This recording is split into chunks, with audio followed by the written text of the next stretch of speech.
Hey guys, I apologize for being a few minutes late. I was having some technical difficulties over here, but we got it all worked out. Welcome to, I guess, the 40th episode of Nitwits, one of the longest lasting series on the channel, which I'm really, really happy about. Guys, tonight we're taking it easy. All right. I'm not watching socialism tonight. We're not going to do anything difficult tonight. I thought that we would do a couple of things tonight. Let me know how you feel about this. Number one, I want to gossip. Can we gossip? Because I'm just to warn everyone. And Dan, this is particularly relevant for you because I feel like we associate as professionals, and we're and Nitwits is not a professional stream, Dan. Okay, I respect you. I just don't want you to look down on me after you see this stream. Oh no, Dan's watching an ad. Oh no.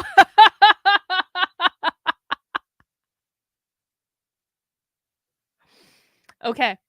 So, for those who have never watched a Nitwits stream with me before, Nitwits is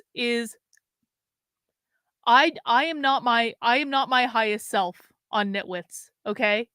I am a fire sign. I am an Aries sun with a Leo moon and a Pluto rising.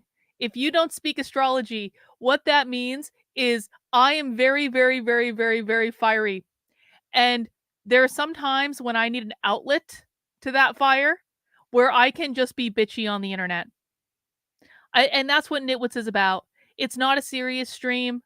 It's where I watch other people's content that's not like socialism and I react to it. And sometimes I react with positive things and sometimes I react with things that are just not my best self. And I just think we all need to wrap our heads around that. I'm actually going to show it to you tonight a little bit. So, we're doing a little bit of a laid back stream tonight because it's Thanksgiving Eve. I just spent the last 6 hours shopping and more shopping because I had to go to different stores. I had to pick up my stuff at Whole Foods because I always get my turkey from Whole Foods because no matter how lefty they are, they still have a good turkey, all right? I get my turkey and dessert and things from Whole Foods, and then I go to Shaw's and I get all the rest of the stuff to actually cook. And then I go to the beer store to get good craft beer, and we're going to talk about that today. And then I went to Hobby Lobby because I needed to get a candle because I'm doing a spell. I'm doing a spell with a candle and some other stuff over here. Anyway, and I came home and I made my brine, and then I had to let the brine chill. And now the turkey is in the brine, and the turkey will stay in the brine until I get up tomorrow and feel like cooking the turkey. Because just me and Victor for Thanksgiving. We don't do family stuff or any of that. So we're going to do a little bit of a laid back stream tonight. I got a couple of things on the docket. Number one, I want to gossip because I have to tell you guys, today on Twitter was one of the most personally gratifying things that has ever happened to me in the history of the internet. And it involves some gossip. And I have to share it. I have to. I can't. I was dying with how happy I was that this happened and how amused I was at the whole situation. Alexis asked, what do you brine with? I brine with, well, first of all, you have to have like a metric ton of salt. Right? Because like the salt is like the key to the brine because the whole thing is like you you soak the turkey in a big bucket of water, and if you put a lot of salt in, anything that's in the water is going to get pushed into the turkey. And so obviously a lot of salt, honey, molasses, and soy sauce. And that's it. And I have done this recipe for like 4 years in a row. And Thanksgiving is basically the only time I actually cook a real meal. And let me tell you what, that turkey is good. It's so I soak that overnight, at least 12 hours in the brine. And then I take it out and I slather butter all over that thing. And I even do the Gordon Ramsay thing where I put the butter underneath the skin because it's really good. It just like it crisps up the skin and it makes it really good. And then you cook that bad boy. And the best part about brining is the meat never gets dry. Even like leftover meat is still great. And so I'm doing that. I'm doing stuffing. I'm doing my grandmother's recipe for stuffing, which is like a pork like stuffing. And then we're having truffle mashed potatoes, truffle parmesan mashed potatoes, and turkey gravy. Turkey gravy is the best part. So that's what I've been doing for the last 6 hours. And I thought I would come up here and do this. So first we're going to gossip. Then I want to show you guys some new merch that's in my store. I just got some. And so I want to show it to you because I think it looks really cool. And I'm going to be crafting with the merch today. So like that's going to be one of the things I'm working on as we watch our stream. And then I want to show you the knitting project, the Groiper shawl that I've been working on. And then after we do all of that, I want to watch. And this is for no particular reason other than I saw it and I thought it looked interesting. Apparently, like a year ago when Lauren Southern's manifesto came out, Nick Fuentes was complaining about it in a Twitter space, and then Destiny saw it, and then the two of them ended up getting into a debate about it. I'm just interested in this because I loved Lauren Southern's manifesto. I loved her thing that she did. I thought it was great. I really aligned with a lot of what Lauren said in it. And so this honestly just popped up in my recommendations today because I've been watching some of Nick Fuentes' like older content for something I'm working on. And so it just popped up in my recommendations. I was like, oh, this sounds good. And I asked too. I just want to say, I asked on Twitter what I should respond to, and no one gave me any good suggestions. And so I asked for other ideas, and I was like, well, I guess, I want to watch this. It's better to do something productive with it than to just like watch it by myself. So I thought that's what we would watch tonight. If people don't like it, whatever. If you don't like it, you can suggest something else. Okay. But the first thing I want to do tonight is, and just as a reminder, if you just joined Nitwits, I'm a bitch on Nitwits. I can't be held responsible. You cannot use anything I say on Nitwits against me. Oh, wait, the first thing I need to do is get a beer. Hang on. So I have 2 beers here from my trip to the beer store. And I want to show you guys. They're both Imperials. They're both from Southern Tier. And we have the Epic Pumpkin Southern Tier Imperial Pumpkin Ale because Thanksgiving. So, of course, we've got our pumpkin. And this is the best pumpkin beer you are ever going to have in your life. This beer is 8.6% alcohol, and it tastes exactly like a pumpkin pie. And it's so good, and these are about to leave beer stores. If you can still find some in stock, you're really lucky. I happen to have a beer store near me that had some in stock, but if you haven't tried this yet and you see it out, I definitely recommend it. It's so, so, so good. So that's our first beer for the night. And then I have the new Southern Tier seasonal, which is Frosted Sugar Cookie. Now, I'm pretty sure I had this one last year, and I thought it was pretty good. The Creme Brulee Southern Tier is also out. Now, I've had the Creme Brulee beer before. I've tried to like it. I find it to be very, very sweet. So I didn't get the Creme Brulee, but I did get the Frosted Sugar Cookie, and that'll be for dessert. And so I might get drunk on this stream because these are not small beers. These are Imperials. These are 8.6% alcohol. So this is not a chugging beer. This is a sipping beer. Okay, you got to be judicious. And then I have my special Southern Tier pumpkin glass that Victor brought me as a present, which I was pretty excited about. So we're gonna have a snifter today. Let me get this beer poured. If you're drinking something fun tonight, let us know. Let us know in the chat. We'll get this here pumpkin poured. I also have some champagne for tomorrow as I'm cooking because I like to have a mimosa when I cook Thanksgiving. There we go. Cheers. If we're doing the snifter, we have to have the pinky out. Pinky out. Cheers. All right. So the first thing I want to do tonight is I want to gossip. And the reason I want to gossip, I have to. I'm sorry. This is just like the best effing thing that's ever happened. So who here knows, who here remembers Stepmom Deb Philman? Now, Stepmom Deb has been, she is the host of a YouTube channel called The Reason We Learn. She is in charge of educating young minds. Well, would love to be in charge of educating young minds.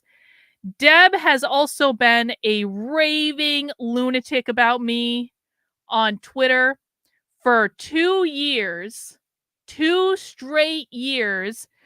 Dan, you can't judge me for anything I'm about to say, all right? This is bitchy time. You have to go along with the ride.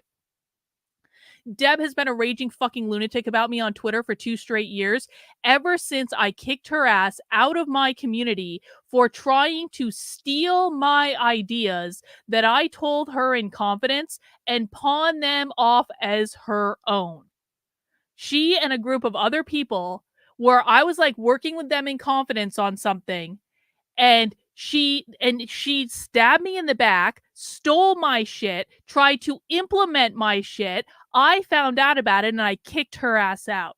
And this was after a year when she had come into my community all the time, shilling her stuff, taking over my community calls. I let her do it. I had her on my channel all the time because I actually did believe in some of the stuff that Deb is doing. It truly is a shame that she's such a raging bitch, because Deb actually has some good ideas about things, and there are things that I did appreciate about her, but then she just lost her mind, tried to steal my shit. It didn't work because you might be able to take my ideas, but I'm like 8,000 times more creative than Deb, and I will have more ideas every single day than Deb can hope to have in an entire year. So, Deb has been acting like a fucking lunatic about me for years. And most of the time, I just ignore it because it's like I can only expend so much energy on raging lunatics. And so most of the time I just let her I let her complain. All Deb does is rage tweet like all day, every day. I don't particularly like to rage tweet. I'm feeling pretty good right now. I'm feeling pretty positive. I understand the world is ending and there's nothing we can do about it and everything sucks and we're never going to fix it. But overall, I'm actually in a pretty good place because it's like once you get to that point of realizing there ain't shit you can do and no one really cares, it's like, you know what? No use in being angry all the time. I'm only going to hurt myself by being angry all the time. So F it. I don't want to act like a raging lunatic on Twitter every day, but Deb does. That's her thing. Anyway, so today I was actually looking at someone else's Twitter, and they happened to respond to Deb because I look at people's Twitters in like a sock account that I have because I'm not banned on any of the things in the sock account. It just makes it easier. So I happened to see Deb like pop up on on my sock account Twitter, and do you know what she tweeted? Check this out. Check this out. Deb posted a comment from her YouTube channel, and I swear I had nothing to do with this at all. I really didn't have anything to do with this. They're going to blame me for it, but I had nothing to do with this. And apparently someone went to Deb's YouTube channel and they said, "May I ask to always please remind our viewers that whiteness and white supremacy refers to capitalism and has nothing to do with skin color."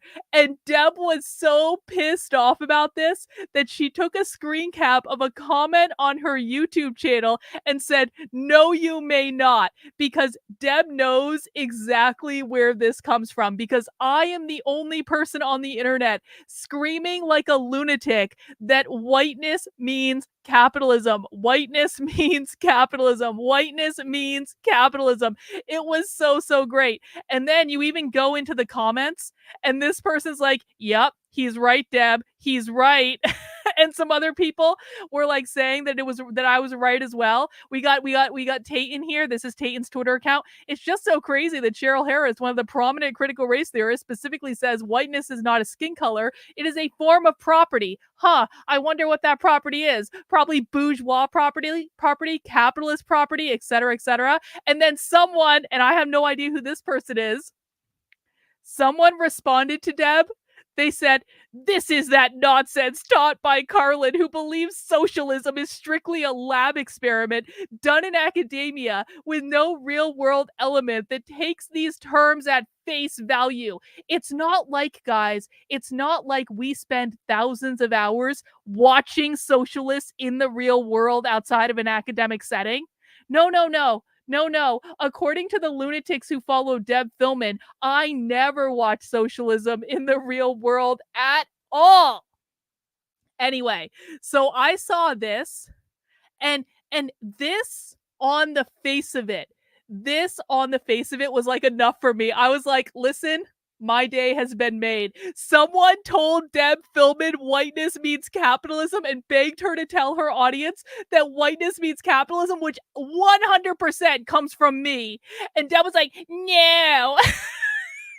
You know, she was so pissed. Yes, Christmas came early, but that's not the only thing that happened. So I guess more and more people kept telling Deb that it was me who was saying that, and this comes from my streams. And oh, wait for it. Someone said to Deb, look at this. Carlin is very knowledgeable on this and teaches people how to understand socialists. Whiteness, the traditional family, gender all represent capitalism. I think understanding this will join dots for you. Prayer symbol. This person obviously has no idea how much Deb fucking hates me. And not having any of the background or the context was like, Deb, Carlin's really teaching people. It was so great. And so apparently Deb, oh, look, capitalism is not whiteness, or are you saying she's calling out the Marxists? Like, Deb, capitalism is whiteness. You don't know what you're talking about.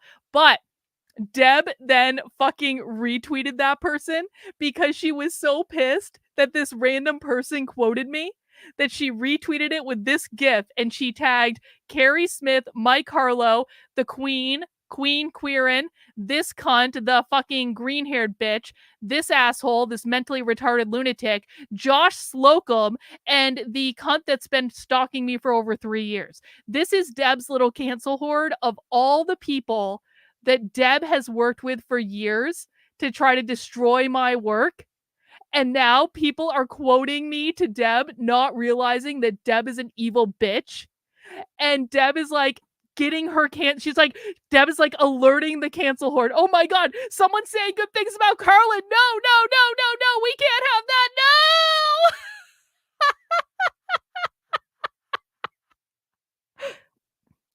And there's all sorts of other stuff going on in the comments too. Let's see.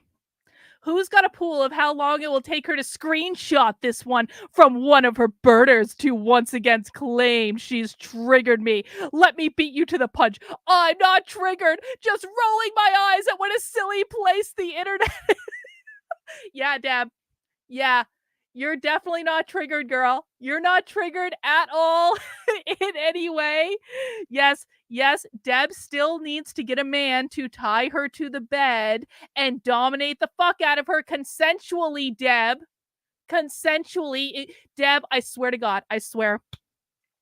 If you find a man to tie you up and control you, and you allow yourself to let go of control and to let him have his way with you, I promise you, Deb, this is going to change your fucking life. It's going to change your life. Yes, Deb needs a sweeper in her chimney. All consensual, of course. Deb, I'm telling you to consent to being dominated. I'm not saying you being taken out of control without consent. I know you like to spread rumors that Deb likes to tell people like, Carly said I should be attacked. I'm like, no, bitch. I'm telling you to get a man and get a pair of furry handcuffs, and like, adults do adult things, Deb. It's okay. It really is. Dan says hi, Deb. Hi. Hi, Dan. I love you, Dan. You're the best. Anyway, so there's some other stuff going on in this comment too, because now Deb's whole cancel horde is teed off. Let's see. Oh, look! The Queen Queerin, who has been obsessed with me for 2 years. I haven't talked to this asshole in 2 fucking years. 2 years since he tried to steal my shit and implement it himself. He was one of the people that was working with Deb. 2 years. He's still obsessed with me every single day. He, she, Queen, who really knows? Jenny's getting inky with it, says, well, for the number of responses she's given and the fact that she had to call her posse to handle things, I would call that triggered. Yes, Deb. Yeah, I'd call that triggered, Deb. I really would. Let's see. They're talking about it. Let me see. All sorts of other people complaining about me. This person used to be a mod on r/conservative, and she spent the last 3 years effing stalking me. But like a couple months ago, this person was like, she made this big declaration on Twitter. She was like, I'm never talking about Carlin again. And I was like, really, yeah, do you promise you're gonna stop talking about me, really? And she's like, yes, I'm never talking about you again, Carlin. And then, of course, she's still talking about me like all the effing time. Ignore the heifer. She had someone seed your comment section so that she could screen cap it. I actually didn't. For the record, like, as it turns out, see, these people they really think that no one watches my content. They think everyone in the chat is me. They think that like everyone who supports me is like someone that I've planted out there. I'm like, I was out shopping for a turkey when all this happened. I happened to see it when I stopped to get something to eat, yo. But let's see, what else do we have? What else do we have? Oh, I wanted to go in. Oh my god, people are like, ew. Oh yeah, spreading the smear campaign that Walkaway sent about me. I didn't post that tweet. That's just wrong. But I wanted to go in. I wanted to show you guys because so again, this is Queen Queerin. Queen Queerin used to be someone that I was supposed to start a business with until he had a psychotic break after I told him no when he didn't want to be told no, and then went on a massive smear campaign about me and worked with Deb to try to steal my shit. And I don't want to rehash it because I've talked about it a lot before. I don't really care that much, but it's just funny because Queen Queerin a year and a half ago was running around the internet telling anyone who would listen how obsessed I was with him and like all this shit. And and while he's doing this, I'm like literally filing harassment reports with the police in the United States and the United Kingdom at the same time because of the bullshit this asshole did. But I bring this up because he ran around for a long ass time. Carlin's obsessed with me. Carlin's obsessed with me. Carlin's obsessed with me. Carlin's obsessed with me. Well, let's take a look at Queen Queerin's Twitter account today because I haven't even talked about this asshole in a long ass time because quite frankly, like when he decided to build a brand on smearing me, that didn't do a lot of good for him. Guys, pro tip, when you make friends with people on the basis of hating someone, that doesn't tend to actually do good things for you. So in the last 2 years, this asshole has gained a metric ton of weight. His boobs, I think, are bigger than mine now. He has completely physically changed. He has abandoned all productive activity. He does this little rinky-dink YouTube show every once in a while where like he streams to like 3 people, but he acts like he's talking to like millions of people. I checked it out a little bit when he first started doing it, and it was so stupid that I just kind of started ignoring it because it just obviously wasn't going anywhere. Anyway, so I haven't really even thought about this person in a long time because he's not doing anything valuable. Oh yeah, Kieran was engaging in the ironclad law of woke projection precipitously. And so I find it a little ironic that if we go into Queen Queerin's Twitter page today, Queen Queerin is sharing AI art of me. Remember, guys, I was supposed to be the one that was obsessed with him. That I was supposed to be so obsessed with him. But here he is, 2 years after, like, I haven't spoken to him in 2 years, like, running around the internet, talking about me, complaining about me, sharing AI art that they've created about me. It's like, bro, I don't think that I'm the one obsessed here, which is what I said the entire time, which is that you had a fucking psychotic break after you confessed your love for me in a fucking Zoom call that wasn't sadly recorded. And I told you no. And then I tried to let you down gently because I still wanted to start a business with you. And then 2 years fucking later, still complaining about me on the internet all the goddamn time. He is desperate He has been desperate for my attention for a while. Like, he has been seething trying to get my attention. And it's like, there's no reason to pay attention to you, bro. You're literally not doing anything interesting. You started a business where you set up online stores for people that could be set up for free, but apparently you get people to pay you money to set up an online. It's so stupid. So, whatever. He is reveling in Deb's hissy fit right now. And, and Deb is all teed off because someone had the nerve.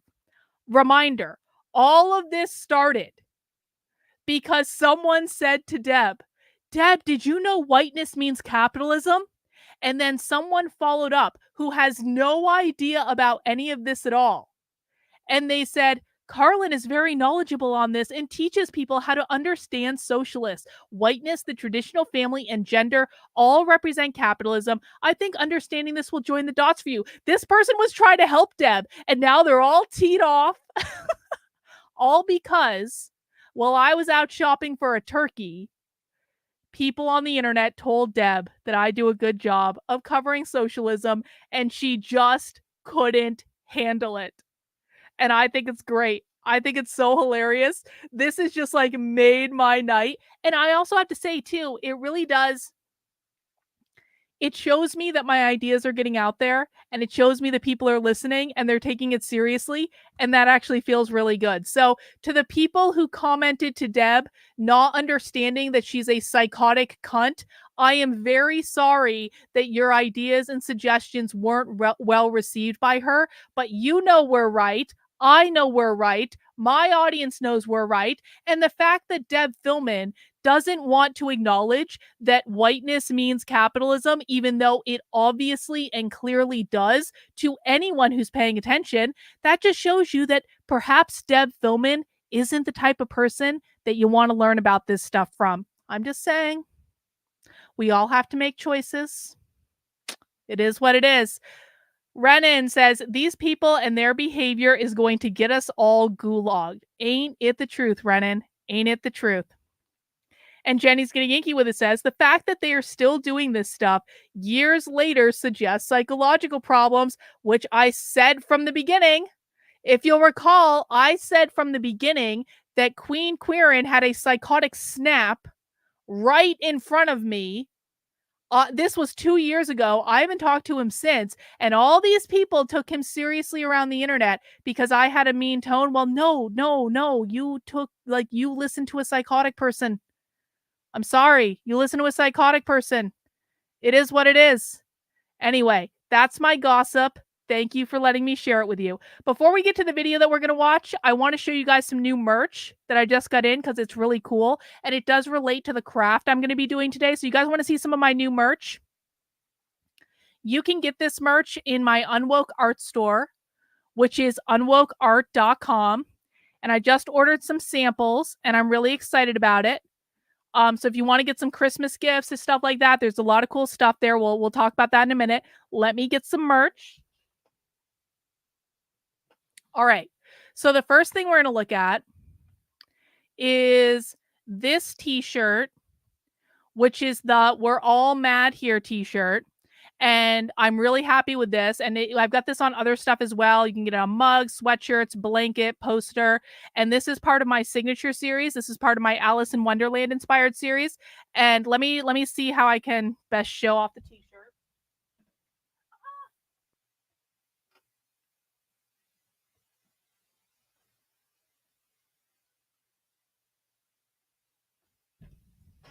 It came out so good. It came out so good. Like, the printing on it looks sick, guys. I am so happy with this design. It's so haunting and it's so creepy. And it's just like, it's one of my favorite things I made. So I'm really excited about this one. Next thing I want to show you guys is not that. I want to show you the Real Marxism line. Let me find it. This one. So this is another one of my newer designs. It's called like it says like real Marxism has actually been tried. Yes, Judy, I said the post office refused to deliver these, so I had to go lay down the law at the post office, and I got them. And they're gonna deliver my mail from now on. Anyway, check this out. Oh, I want to do this.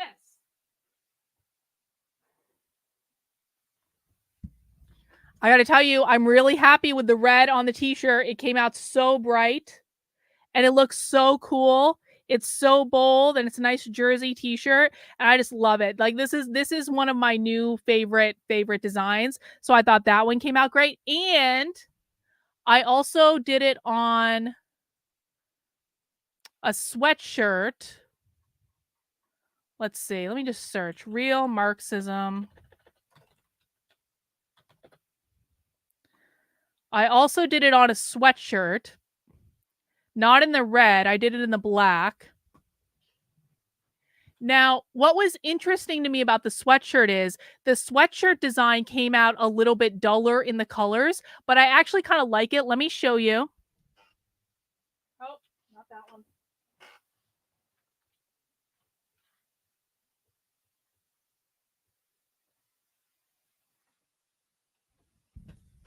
So it's a little bit duller in the colors, and I didn't like it at first. I was like, "Why is it duller than the t-shirt?" But then I was looking at it, and I was like, "It actually looks cool, man. It looks like a vintage kind of like it has a vintage vibe."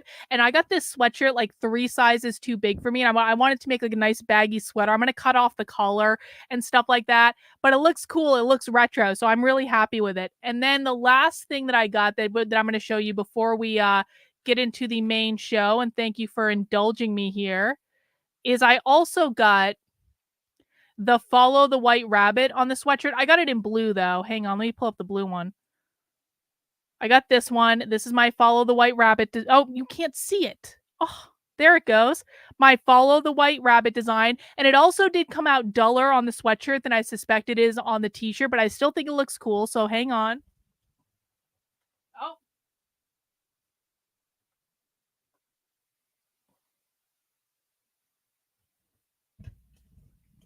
so I'm pretty happy with it.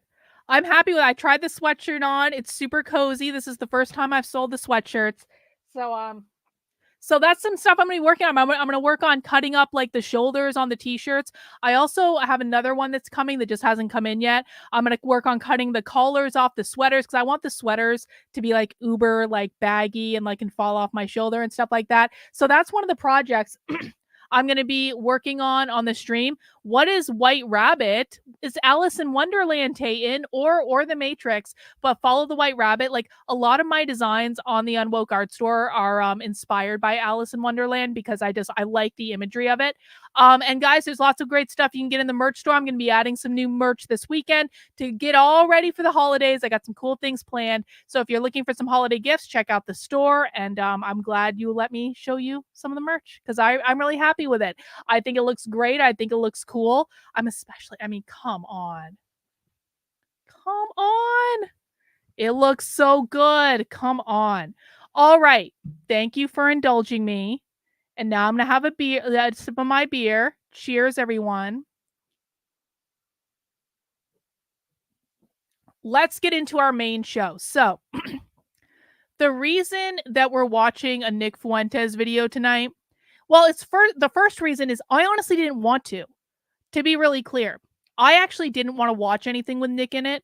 And then I asked for suggestions for people, and no one gave me any good suggestions. And like this came up on my YouTube, and it kind of seemed interesting. So I was like, fuck it, I'll just watch this. But it does go along with a project that I'm working on that I want to tell people about. So I've started this little side project, Substack, called Nick and I Cancel Culture a Love Story. And it's supposed to be tongue in cheek and satire. It's not a serious love story. Like spoiler alert, it's not a serious love story. But it's supposed to be tongue in cheek. It's nickandi.substack.com. And I'm sharing this because I've honestly been having a lot of fun writing it. It's some of the better writing that I've done recently. I'm feeling pretty creative about it. And basically I kind of had I had some realizations about the reality of what's happened to Nick Fuentes. And I started just watching a bunch of his content to confirm what I thought happened in terms of like how badly this guy has been completely effed over by, I mean, a lot of people and a lot of people on the conservative right. It's no wonder that he spends more of his time trying to mess with the conservative right than he does the left, because it's just like it really is unbelievable how this guy's been effed over. But anyway, I was thinking about this and I'd wanted to do a project for a while that was like a nuanced take on cancel culture and what cancel culture is and the experience of it and how it works. And I think that aligns pretty well with what I do with the unwoke stuff. In terms of like, I am completely against cancel culture. I think it's bullshit. And I think that people who haven't been through cancellation, like I've been canceled 19 ways from Sunday, and what I've experienced is nothing compared to what this guy's experienced. And so I started looking at a lot of his like older content, and I started kind of like reading the crazy things that have been written about him, and I watched some of his hater streams and I got all sorts of different perspectives, and it started to kind of paint a picture for me of like what actually happened.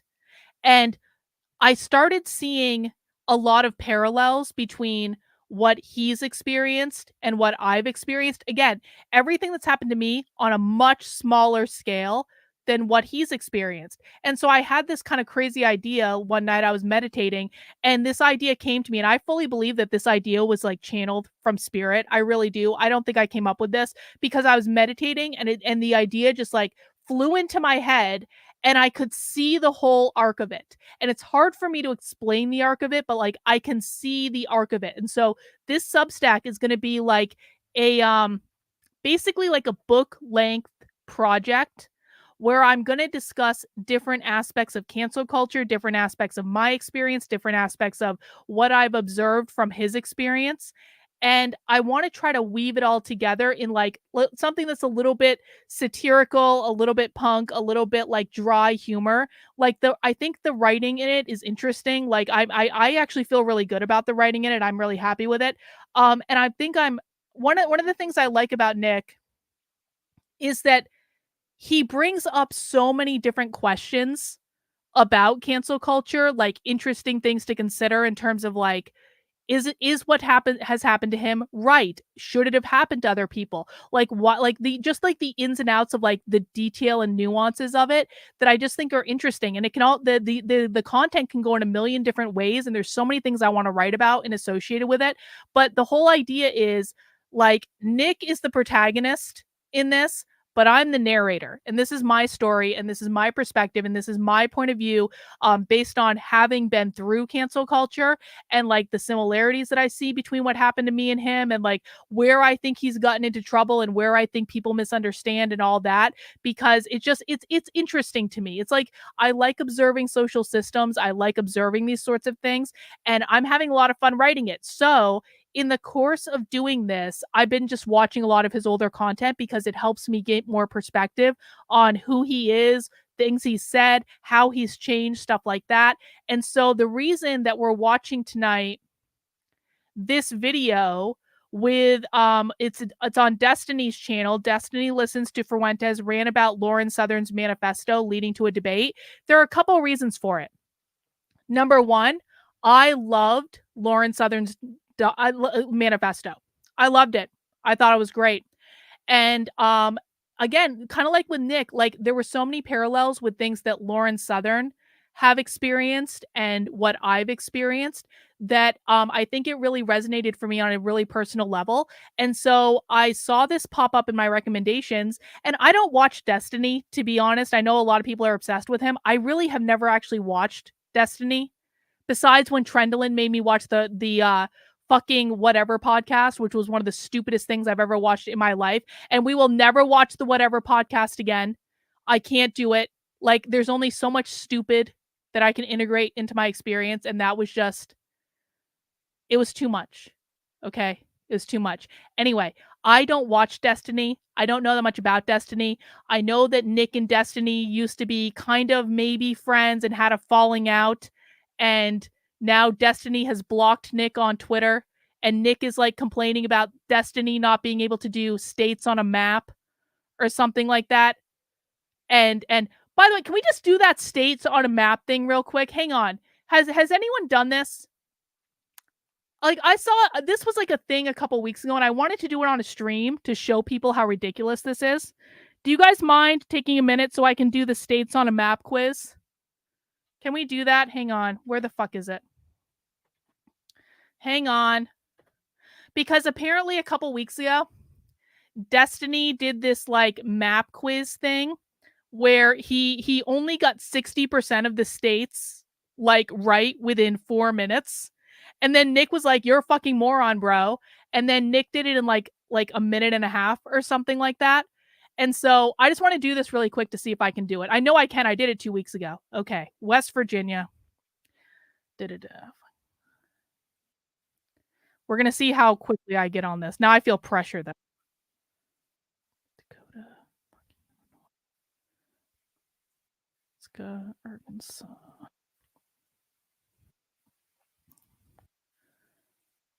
I'm feeling so much pressure right now. I'm like going to click the wrong thing. Oh no.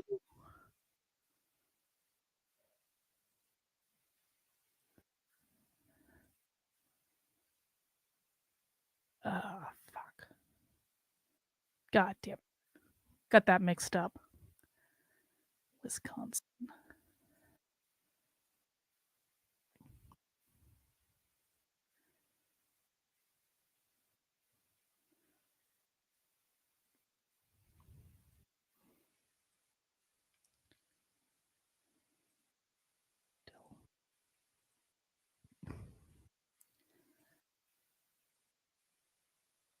Missouri.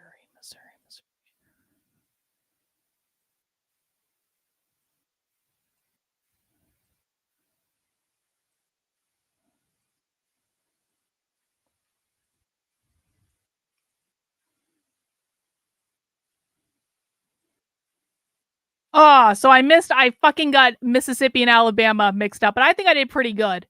I definitely did better than Destiny. Okay, I'll take it. Anyway, the whole point is that I want to watch this video because I think I want to hear what they have to say about this, and I just thought it was something that looked interesting.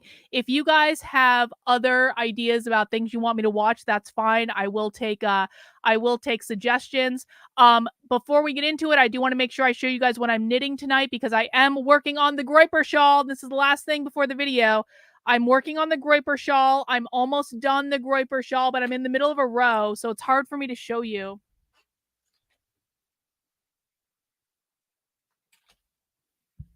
I think it's coming out pretty good, but I want to show you in an image.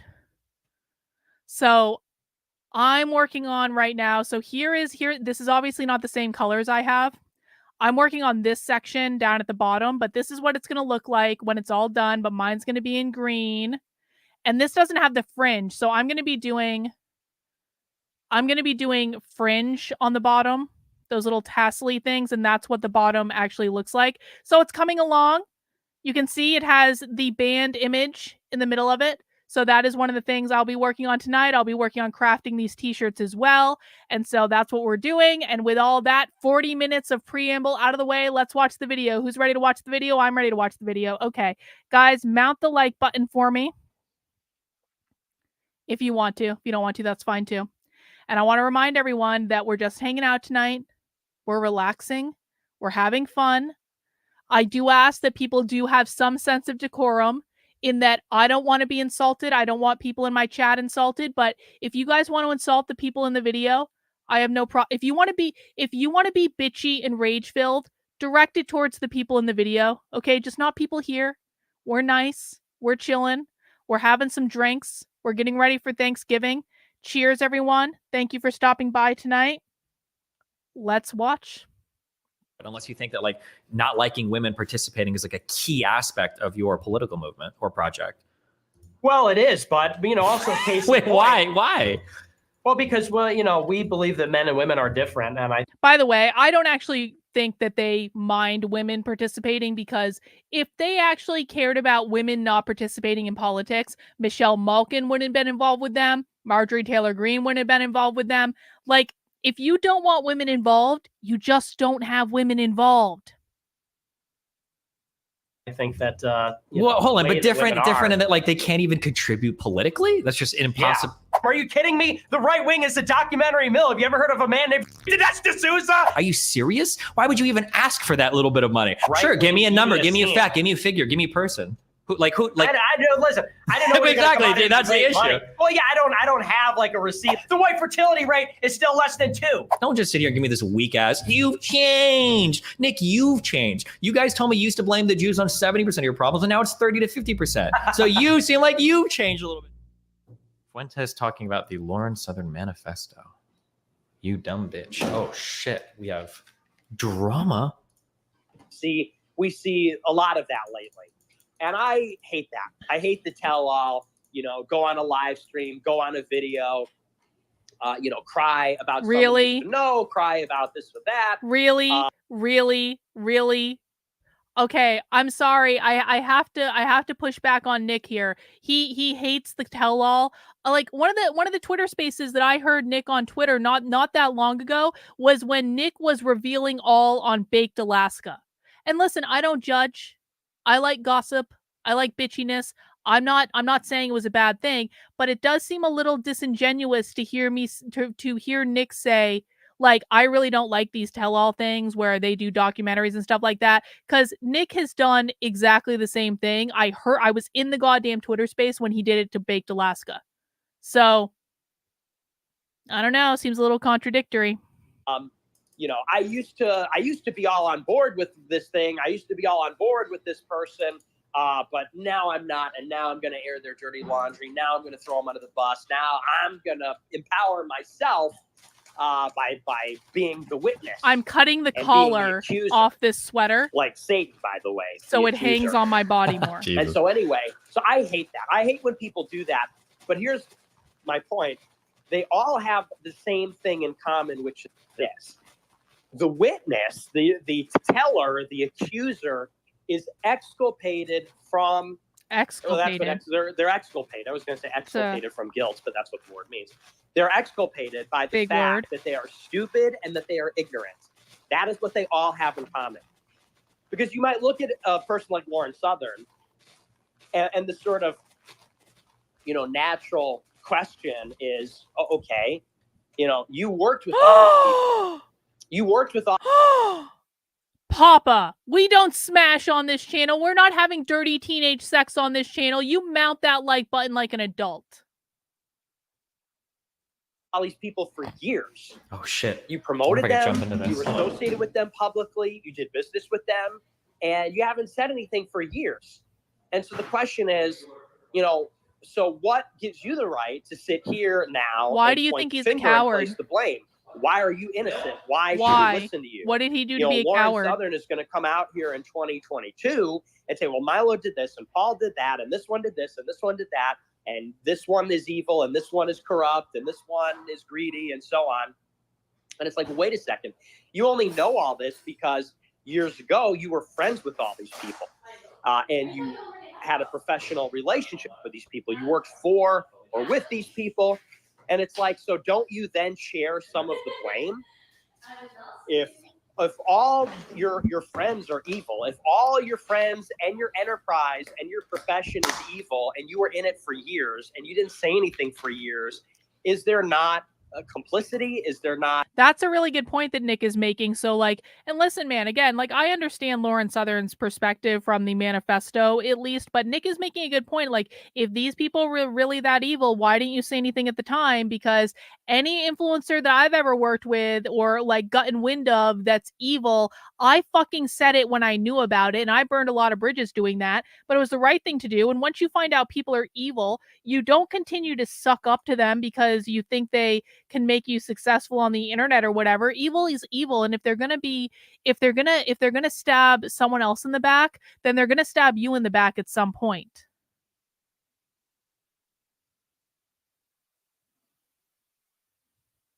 Well, I don't agree with this. I think people incorrectly assume that Nick was only canceled for his opinions on Israel, when in reality he was canceled gradually over time. I don't actually agree with this. Nick was canceled so badly because he went after the conservative establishment. And it was the Jew stuff. Like, don't get me wrong, the Jew stuff played into it as well. But like he really pissed off the conservative establishment. Again, I have some experience with this, not on the level that he has it, but I have some experience with this. The Jew stuff certainly pisses off the conservative establishment, but he also did it in other ways. And you know what? Listen, we're allowed to have absurd opinions. We are allowed to have absurd opinions. We are allowed to believe crazy things. You just because you believe something differently than someone else doesn't mean you need to cancel them. So I don't really care if he has absurd opinions. Do you know why? Like, I don't agree with a lot of the stuff that Nick says, like a lot of it, but I'm also actually not concerned that it's ever going to happen. I don't think that Nick's ideas are ever going to become reality. And so if he has crazy ideas that have no chance at all of becoming reality, then why would I bother canceling him for it? If there's no chance of them becoming real and they're so easy to debunk, then it's just like, it should be one of those things. It's like, yeah, okay, bro, you're acting like a crazy person, a crazy homeless person on the streets, like preaching the Bible on the streets or something. Like, I mean, you're crazy, but like, am I going to get mad at you? No. So that doesn't even make any sense. You know, are you not an accessory to the Well, I would argue that Lauren Southern sold out. If I'm honest about it, I would argue that Lauren Southern has sold out because again, if all these people were really so evil, then why the fuck is she continuing to play the game again? And I say that as someone like, I like her work. I think she does a good job, but I also think that she's sold out to the establishment in order to be able to cash in. these things. These are not at the minimum a guilt by association. What they all have in common, because that's all of them. And what all the tell-alls have in common is the answer is no. Why is the answer no? Well, because I'm so stupid, I didn't know. Well, I'm so stupid and naive and ignorant that I just didn't know. So I'm not guilty because I'm a fucking idiot. That's the argument that they all have in common. Lauren Southern sits down, like in this case, and it's like, oh, well, I didn't know that guy was flying me out for sex because I'm a fucking idiot. And I didn't know I got. Can you talk on these on the computer yet, or do you have to have like naive and ignorant? And you know, there is implicit. Do you have to be on your fucking phone? Very particular idea of what it means to be good. And so in this case, you know, Lauren Southern is seen as the good guy. She's framed as the good guy because she is this sort of, she's passive. Her virtue is her passivity. She was stupid and ignorant and innocent. And therefore, yeah, the last time I joined these, I disconnected like 10 times. It was super irritating. She wasn't doing things. She was sort of being acted upon passively. Well, Nick should be a little bit more like considerate here because Lauren Southern was really young when a lot of that stuff happened. And guess what? Nick Fuentes was really young when a lot of the bullshit happened to him too. And like he's made mistakes as well. And I think that you can blame like naivete or lack of experience. And that's not a knock on anyone. You can be very smart and still have a lack of like life experience, right? Like you only learn some things through having gone through them. And so I think it's just a little bit disingenuous to say like Lauren should have known about all this stuff when like you have to cut people some slack when they were younger because it's like you don't know what you don't know. That's what experience means. And it's her passivity that makes her good. Those other guys were active. They were doing things. They were smarter than her. They were cunning. They were doing things, and it was the doing things that made them bad people.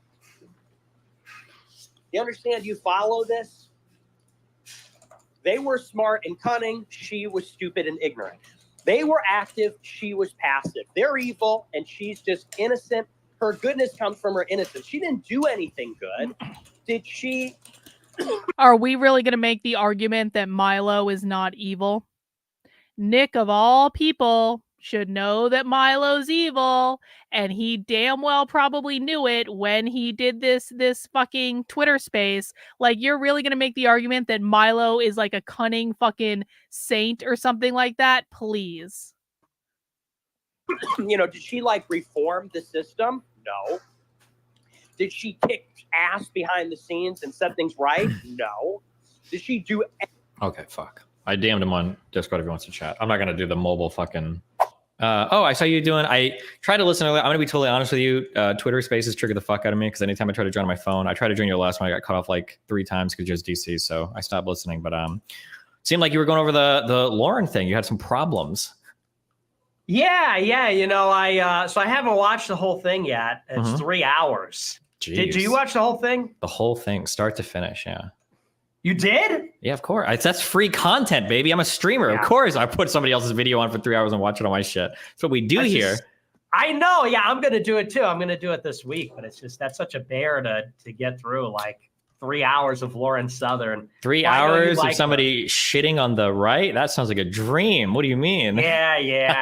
It's now right the up collar your is alley, cut off, so it's going to be more slouchy. Well, I just jumped in there because you see Right Wing Watch shitting on her.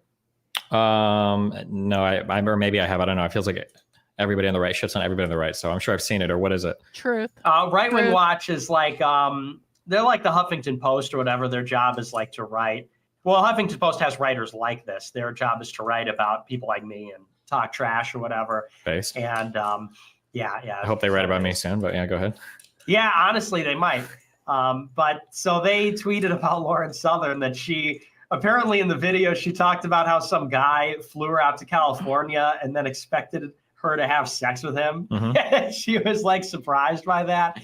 And so Right Wing Watch was like, hey, you fucking idiot. Like, duh, obviously that's why somebody would pay to fly you out to California and put you up in Airbnb is because he thought hey, you were going to have sex with him. So I was laughing at that clip. Did you see that tweet? What do you think about that just in general, by the way? I mean, I think that's a pretty fair experience. I don't think that there's anything that off the wall about it. And it's probably stuff that's worth talking about, no? Like there's a lot of like kind of weird, scummy, exploitative guys that are trying to like fuck girls and do shit and like promising things. I agree with Destiny. Depending on how young you are, it's pretty easy to fall for it. You see it happen time and time again, probably in every single industry. I see it happen in my industry in gaming and then in streaming and everything now. Yeah, that's what I'm saying though, is like, I think if you're a woman, particularly in politics, it kind of goes without saying. It's like the casting couch type business. Like, well, yeah, but I think that was the issue that Lauren kind of had was that like, that feels like something that like sleazy, disgusting progressives would do, not conservatives. It seems like conservatives wouldn't be that way, but it seems like this is an issue that doesn't have to do with like left versus right. This is just like I think Lauren was pretty young when that happened. I'm having to go back into the archives now. I think Lauren was pretty young when that happened. And so I can like, listen, man, if you're an adult and you've been to CPAC, like hookers and blow. Okay. That's all I'm going to say. But like, like when you're younger, you might like again, it's like, you don't know what you don't know. And she probably was naive. An online politics issue, but originally didn't seem to be the case. Right. I think that's just a male-female issue. I think that as long as you'll have males attracted to females and females try to do it's things other than sex, men will try to use those things as a means to an end for sex. Yeah, I mean, you can say that, but then in that case, you've completely lost the moral high ground as conservative, which conservatives like to have, whether you believe it or not. Conservatives like to feel like they're the more moral of the like degenerate progressives versus like the family-oriented conservatives. So if you step into that world, especially, I don't know when she started, 18 or 19, if you step into that world hearing that and believing that, then to have that reality shattered, well, now it's like, well, why the fuck would I support conservatives over progressives if they're all just like sleazy scumfucks in their personal life? I think that's a fair observation. See, the thing is, though, I don't think that there's any loss of the moral high ground because it's like, we're acknowledging that that's sort of the reality of the dynamic between men and women. Like, I would say that I think nearly everybody that watches Lauren Southern, it's a form of that. Like, I think that people watch Lauren Southern because she's hot. Now that she's got all her plastic surgery, I think people watch her because she's hot, not because they think she's so interesting and has like interesting things to say. I guess it's like even your perspective here, and I probably feel more strongly about this because I come from a gaming background. Like that comment. So like if I go through all of Lauren's stuff, I think earlier in her career when she did stuff with Shoe on Head, there were a couple of like booba outfits. But if you look at like all of her recent stuff, or at least anything I've seen, maybe there's more stuff that I've missed, but like even on her Instagram, she's never posted like super hot, like nudie shit at all for people to watch her for. And even for girls in gaming, it'll be the same. You'll have like the most like they wear normal clothes or whatever, but there's still guys saying like, well, the only reason anybody watches your shit is because you're hot. And it's like the types of guys saying this are guys that have done nothing. They haven't even left their home country. They have no big projects they've worked on, right? Like, meanwhile, she's got at least a few big projects under her belt. Like, don't you think it's kind of weird to just be that dismissive of her work? I agree with that. No, and I would say about my opinion is that the lack of sort of revealing clothing, I think, is an enhancer. It's like, you ever see that The Sopranos? You ever watch that show, The Sopranos? I've heard of it. I've seen clips. I need to watch it. I haven't, unfortunately, but you gotta get on top of that. Well, so in the show, Tony Soprano, he's an Italian mobster, and he goes to a therapist who's a girl, and she's like wears business clothes and glasses, and he develops a crush on her. And that's one of the episodes is he's in love with her. And he says something like, he's going to like this hooker. He's going to this prostitute. He's like, hey, do you think you wear like business clothes? It's sort of like more subtle. So I actually think it's the opposite. I think it's, no, I think that's still part of it. I don't think. Well, but now you're in a world where you can't win then as a woman, right? If you go on and you wear like huge booba shit, oh, look, she's dressed like a slut. If you go on and you wear like very formal, non-revealing stuff, oh, well, look, she's just trying to like be a mommy. Then maybe women should do whatever the fuck they want to do and not so much worry about what men think of it. I took this series of pictures of me just because like I was kind of screwing around with like just like this new photo program that I had, but I also just like they're on my Instagram. I posted them on my Twitter. Some of them, like, I honestly look kind of hot in some of them. Like, to the point where I shocked myself about how hot I looked in some of them. But really, I was just screwing around, and I kind of had this idea that, like, I've had a lot of people post really shitty, photoshopped, like, crazy images where I look like 100 pounds heavier than I actually am, where I look crazy, where I'm making a stupid face, where, like, you can see, oh, dear God, did you guys know that my teeth are not perfect because I didn't wear the retainer after I had the braces, and so my teeth are not perfect. While they zoom in on like every shot of my imperfect teeth, and they're like, yeah, it's like the stupidest. Like, so I had all these really bad pictures of me posted on the internet, and I was kind of like, I actually just want to feel pretty for once, like, honestly. And it wasn't about like getting men to hit on me because I don't really care. It wasn't about getting people to like ogle or anything like that. It was honestly just about like, I felt good in the pictures. I thought I looked good in the pictures. I thought some of them were really cool, and I wanted to post them because they made me happy. And so it's like, whether or not you like, I guess I would say like for women, it's like, stop fucking worrying about what men think. If people like things you post, great. If they don't like things you post, then just post things that make you happy and that make you feel good, because you have no fucking obligation to anyone else or to do what anyone else wants you to do or doesn't want you to do or any of these things. And so if you can't win either way, just do what makes you happy and like don't worry about it. As long as like you're happy with it, then nothing else really matters. It's like, okay, well, fuck, literally no matter what you do then, like skeezy guys are just going to claim that like the only reason people watch you is for sex. Yes, correct. Because so do you think women should just not participate in politics or what? Who do you think you're talking to? True, I guess. Well, but then in that case, just say that. And then I wouldn't be able to argue with it. If you're just like, I don't think women should be in politics. Okay, fine, Nick. That could be your opinion. That's fine. I don't think a lot of conservative women would like that feeling, but at least like be honest about it. Don't be like, well, it's because the clothes she's wearing might give her the mommy. No, it has nothing to do with what she's wearing. It's the fact she's a woman. Just say that. Yeah, that is what I'm saying. Okay, then base, then do that. Fuck women. Okay, fine. Women, there you go. Sure, let's go. Fuck women. Okay. Yeah, and regardless of what her intention is, like she very well may be like, she thinks that she's out there making political content, whatever. But I think that's like why her audience watches her. I think regardless of what the intention is, like, I think that because the thing is, people could always watch porn. Like, I think that people, watch women doing sports, because you could say the same thing. Like, why would like a woman like sportscaster? I guess they were more like revealing stuff than a political person, but it's the same deal. I think that it's all really about men being attracted to women. And it's less about, women, men seeing women having something to offer in the realm of politics. And, and so she's sort of foolish for not understanding that, I guess, or, I mean, like, yeah, I guess. Ignorance. So now we're hitting at like very fundamental views of like men and women and stuff. And I guess you can have that view, but like if you're trying to build a big tent conservative movement, you're kind of fucking yourself by at the outset saying that women can't make real contributions to your political movement. That's a good point, Don't you Nick. think that's like kind of fucking you? Like Yes. why would you put yourself in that world? Yeah, you know, I've heard that from people on my side. People are like, you're excluding 50% of the people in the country from your little movement.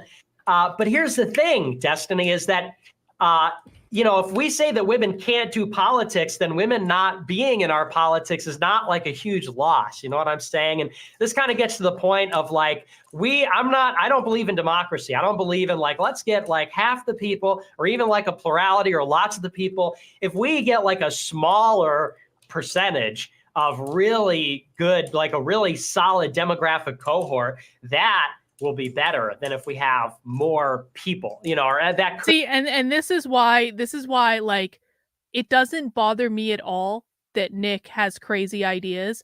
It doesn't bother me at all that Nick wants to make it like, I guess, impossible for women to participate in politics or be part of the conversation.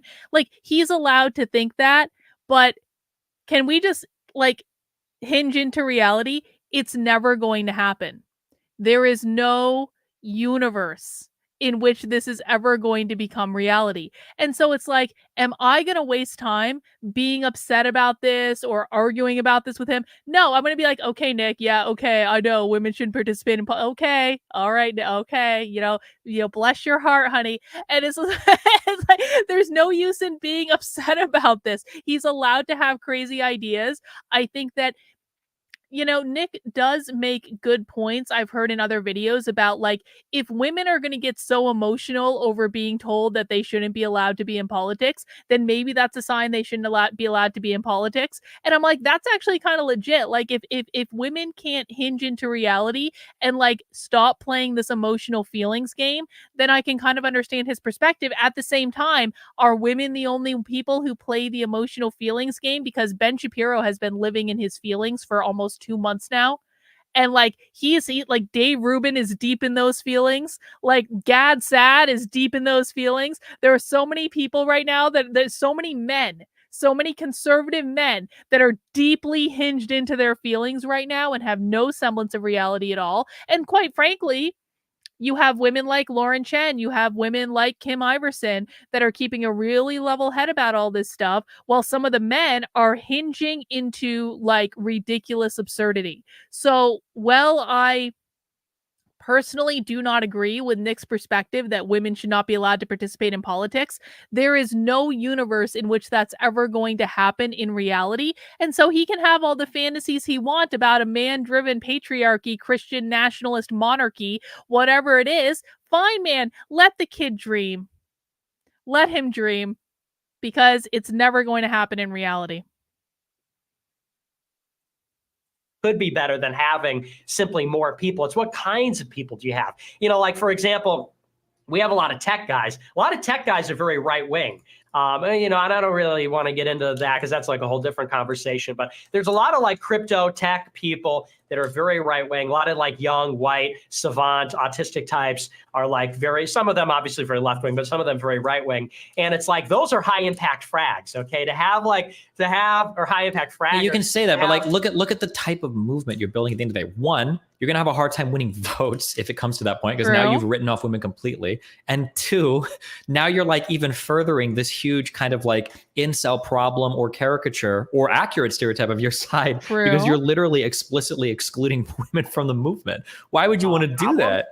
What? Or unless you guys are going to become gay, or are you guys like on board with that now? Or is it going to be like an army of Dave Rubins that are like, you know what? Homies take care of the homies. We blow each other. We don't need women for this shit. Is that like maybe that is the next step of where you guys are headed? But no. I encourage my people to get married and everything. But the thing is like, you got there with the voting, who's going to vote for you? The thing is it sort of matters less that, we have people voting for us on our side than it is that we have the people that they're voting for that are on our side. You know what I'm saying? So like, if you look at like how power works, it's like, and I've begun to realize this a lot more the more I've read sort of these Straussians, is that saying, and this is something which, I realized recently, saying what you think and saying what you believe actually has very little to do with acquiring power. You know, people like you and I are sort of sincere, forthright people. Yeah, you're actually taking the Hillary Clinton position, right? The public and the private position, that you've got something you talk about publicly, but privately there's something more you're pushing for, is essentially what you're saying. Yeah, which is great. She's a shrewd politician. Yeah, go ahead. Well, yeah, well, you know, because you read Strauss, you read some of these others, and they say, you know, really that there's a disconnect between. And by the way, that's not my philosophy. I'm just saying I read other people. And this. Hang on, Autumn. I wasn't crushing on him. He was crushing on me. Do I need to play the clip again, Autumn? Because he very clearly said that he fell in love with me. I didn't fall in love with him. He fell in love with me, all right? Jesus. We're not going to revision history, Autumn. This is what they say, that, you know, going out there and saying, like, here's all my beliefs, and this is everything I believe, and this is my sincere whatever, that actually, you know, that sometimes correlates with acquiring power and using power, but the two things really don't have anything to do with each other, because you can really just kind of say whatever you want, acquire power, and then do whatever you want with it. Within reason, of course. Obviously, that's an exaggeration. There's restrictions on there. But it's like, it gets to the idea of, you know, what are we at the end of the day really trying to achieve? We want to change society. How do we do that? Through power. Who wields the power? How is power exercised? And like, those are the kinds of questions we need to ask. And like, convincing half the population to like us or like our ideas actually has very little to do with that conversation. It's about how to acquire and wield. The thing is that like, for Nick what you want to build politically, I don't think it's necessary. I mean, Nick is not actually wrong when he says this. I mean, if you think about the way that the left has gained power, the left hasn't gained power by winning elections. The left has gained power through institutional power, getting people that agree with them into positions where it's like impossible to be fired from, where they can make laws and policies and things like that. And so, like, if Nick can get people who generally agree with him into positions of power, he might actually be right that it doesn't actually matter whether or not he can get the votes. It's like, socialists can't get elected to things. Well, sometimes they do, but most of the time they don't. But what they can do is get into university positions. They can take over the schools. They can control education. They can get themselves into administrative positions in the government. They can find friendly politicians that are going to, you know, parrot their talking points or whatever. It may be on a lighter scale. So Nick actually might have a point in this, but I still don't think that his ideas are actually going to end up working in the real world. That you exclude women. Like, it feels like you're only doing that out of like I don't want to say personal vitriol. I'll find like a nicer way to say that. But like, there's no reason for your side to be like, you know what? Maybe women can make valid political contributions. Like, it's not like you're losing anything doing that. And the potentiality to either increase your viewer base or increase your audience that way, or increase the amount of people that would share your political ideas, seems like it's a no-brainer that would be an upside. Like, why write off all women when you could be more inclusive and arguably lose nothing for it? Unless you think that, like, I don't know not that much liking about women Stalin, participating is like a key aspect of your political movement or project. Well, it is, but, you know, also case. Wait, why? Well, because, well, you know, we believe that men and women are different, and I think that. Well, hold on, but different in that, like, they can't even contribute politically. That's just impossible. Yeah. So Jackie here is saying, when I worked construction as an electrician, my foreman told me that he didn't think women belonged in the trade. I said, that's fine. I'm not going anywhere. And he ended up treating me fairly. And I find that with like men like this, that like, listen, there's reasons that they don't like women. They think women are bitchy. They think women are cunty. They think women are whiny. They think women do, and women do those things. They do, but not all women. And I think that men who think that women, and I don't know that I'm saying this applies to Nick, I'm speaking generally. I think that men who think that women shouldn't be involved in things because women are too bitchy to be involved in things, I think they can be won over by women who are not bitchy and who show up and they get shit done, and they do things, they do all the things that the men do, but they just don't do it in a bitchy way. I mean, I think that women are their own worst enemy a lot of time. I don't like women. I don't hang out with women. With rare exception. I mean, of course, there are like women in my community who I appreciate, but most of the women in my community, well, all of the women in my community that I know aren't bitchy or cunty. And so it's like, I think that women who stand up for themselves can end up winning the respect of men pretty quickly. Okay. Oh yeah, basically. And but what's more is, Ian, even in this particular example, like Lauren Southern is the case in point. Lauren Southern is a woman in politics, and look at what she did. Again, I haven't read the video or watched the video in its entirety, but she's enmeshed with all these people, and then she gets knocked up. And then she comes back years later with this centrist bullshit saying, I think everybody's right and everybody makes good points, and then throws her own fucking side under the bus and says like, oh, remember Milo from 10 years ago? Well, he did this thing that you're really going to want to hear about. Or remember Paul Joseph Watson? Well, he tried to fuck me or something. It's like, that's like, hello, that's a pretty good argument for why and this happens time and time again. Okay, I think I think for a couple of these. So first of all, it's not just centrist bullshit, right? Everybody's, unless you think I'm centrist, maybe you think I'm centrist bullshit, but I feel like it's okay, base. I think, I know I am a centrist. I love it. I love the institutions too. Okay, so I think that the issue is that what people need to realize is people on the outside of these political movements need to realize that their political leaders or figures, that a lot of the stuff that they see as serious political battles at the end of the day online, oftentimes there's the result of like bullshit petty infighting, that the heroes and figures that people look up to aren't like, they're not as much as they seem to be. I think that arguably even your movement has had trouble with this recently, right? When you had the big falling out with that other dude and there was a whole bunch of weird infighting and Ralph came up and Mr. Medicare was like throwing rocks. Like, you guys have gone through this shit. Yo, can I just tell you, I watched when I was first kind of getting like acclimated to the world of Groyper. Cause like I had no idea that this little Groyper subculture existed. I knew Nick had followers, but I had no idea all of these different creators that like basically glom onto Nick to like so I had no idea about like any of like the cozy subculture. So I was like watching stuff to try to get acclimated to like, what is this thing that I've accidentally stepped in? And I ended up watching like a 6.5 hour video that documented like the fallout of like Ethan Ralph leaving Cozy or getting kicked off of Cozy or like whatever, and like all this other drama with all these other people and like all this stuff. And I gotta say, don't tell anyone I said this live on the internet. The Groypers fight like women. They fight like women. All of them.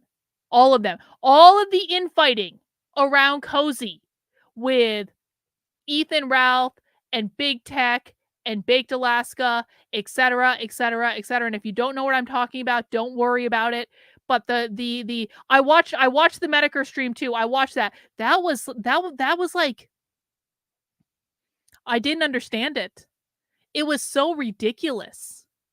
It was really ridiculous. I was like, I had to watch that in like several different sittings because it was so ridiculous that I was like, yo, why am I even doing this? But they fight like women, all of them, everyone in that sphere, they fight like women. It's like, you guys think you're going to be able to handle this better than women?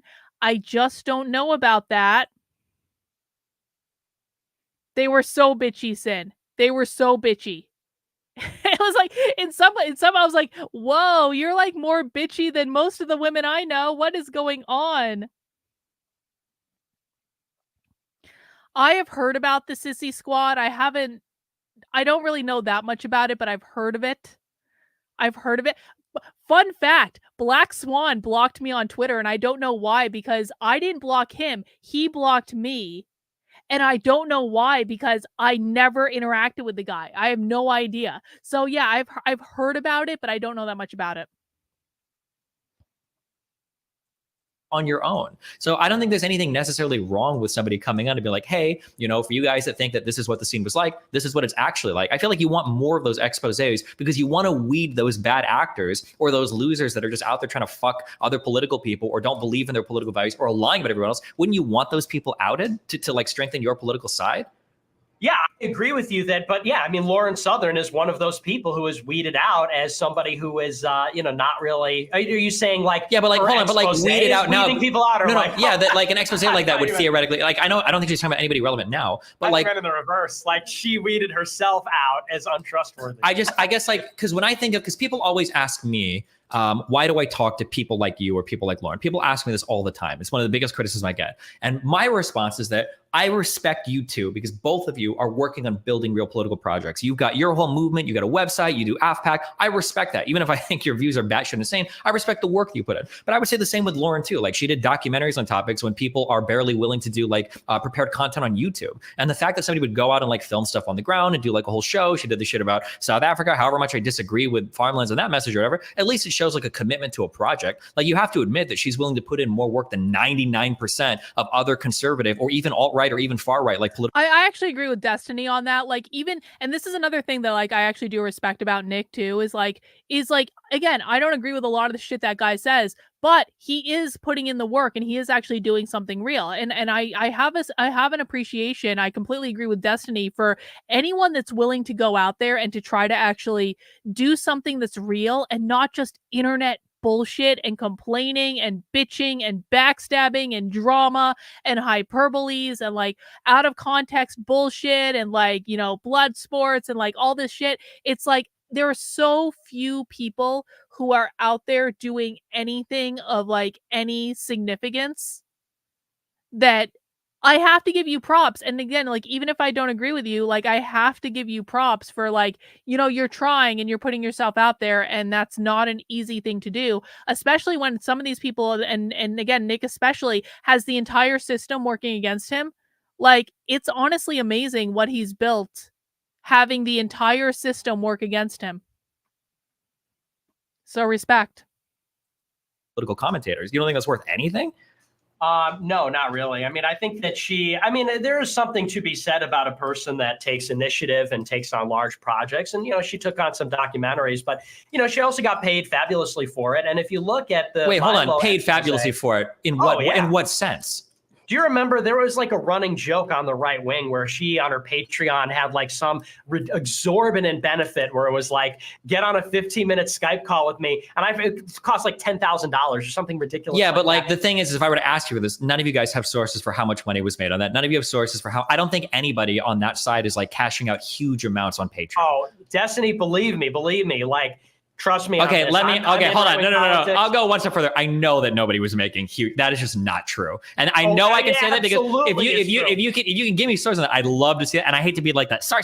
But no, I don't think anybody over there was making. Now, some of the larger companies that were selling deals, maybe. So like maybe Rebel Media was, but any of like the individual creators over there, no, these guys are not making anywhere near the amount. You know for a fact that Lauren Southern didn't make lots of money. Do you know how much money Lauren Southern made? When you say lots of money, well, what do you mean by lots of money? Like, you know, she probably made millions of dollars. Absolutely not. I know that's not true. You don't think she's making Absolutely not. No shot. I don't think so. How much money? So when you say, so it's relative, how much money, you know, $1 million? I'm not going to be able to tell you that, but I know that like when all of these people had Patreons, it happened for far left people and far right people, everybody's looking at like the subscriber numbers and tracking like how much money people are making and how much money people are doing with everything. Look at Lauren's fucking last documentary, right? I don't even think she hosted that her own thing. I think she sold it to somebody else, right? Like if she's got like so much money, why wouldn't she just like be in control of like all of her? One. Lauren Southern is allowed to make money. People are allowed to make money. And if people are making content that people like and that resonate and all that stuff, that's allowed. I don't even know, like, so she made all this money. Well, so what? So what? She worked hard for it, man. Like, and if you're not the only people who are jealous of other people making money are the people who themselves are not making as much money as they would like. Because if they were making as much money as they would like, there would be no reason to be jealous of someone else. Or if they felt like they couldn't make as much money as Lauren Southern because Lauren Southern has tits and they don't. Like, you know, I mean, it's stupid. But it doesn't matter either way, is my contention. Like, who cares? Why are we even talking about how much money Lauren Southern? What relevance does it have to her contribution?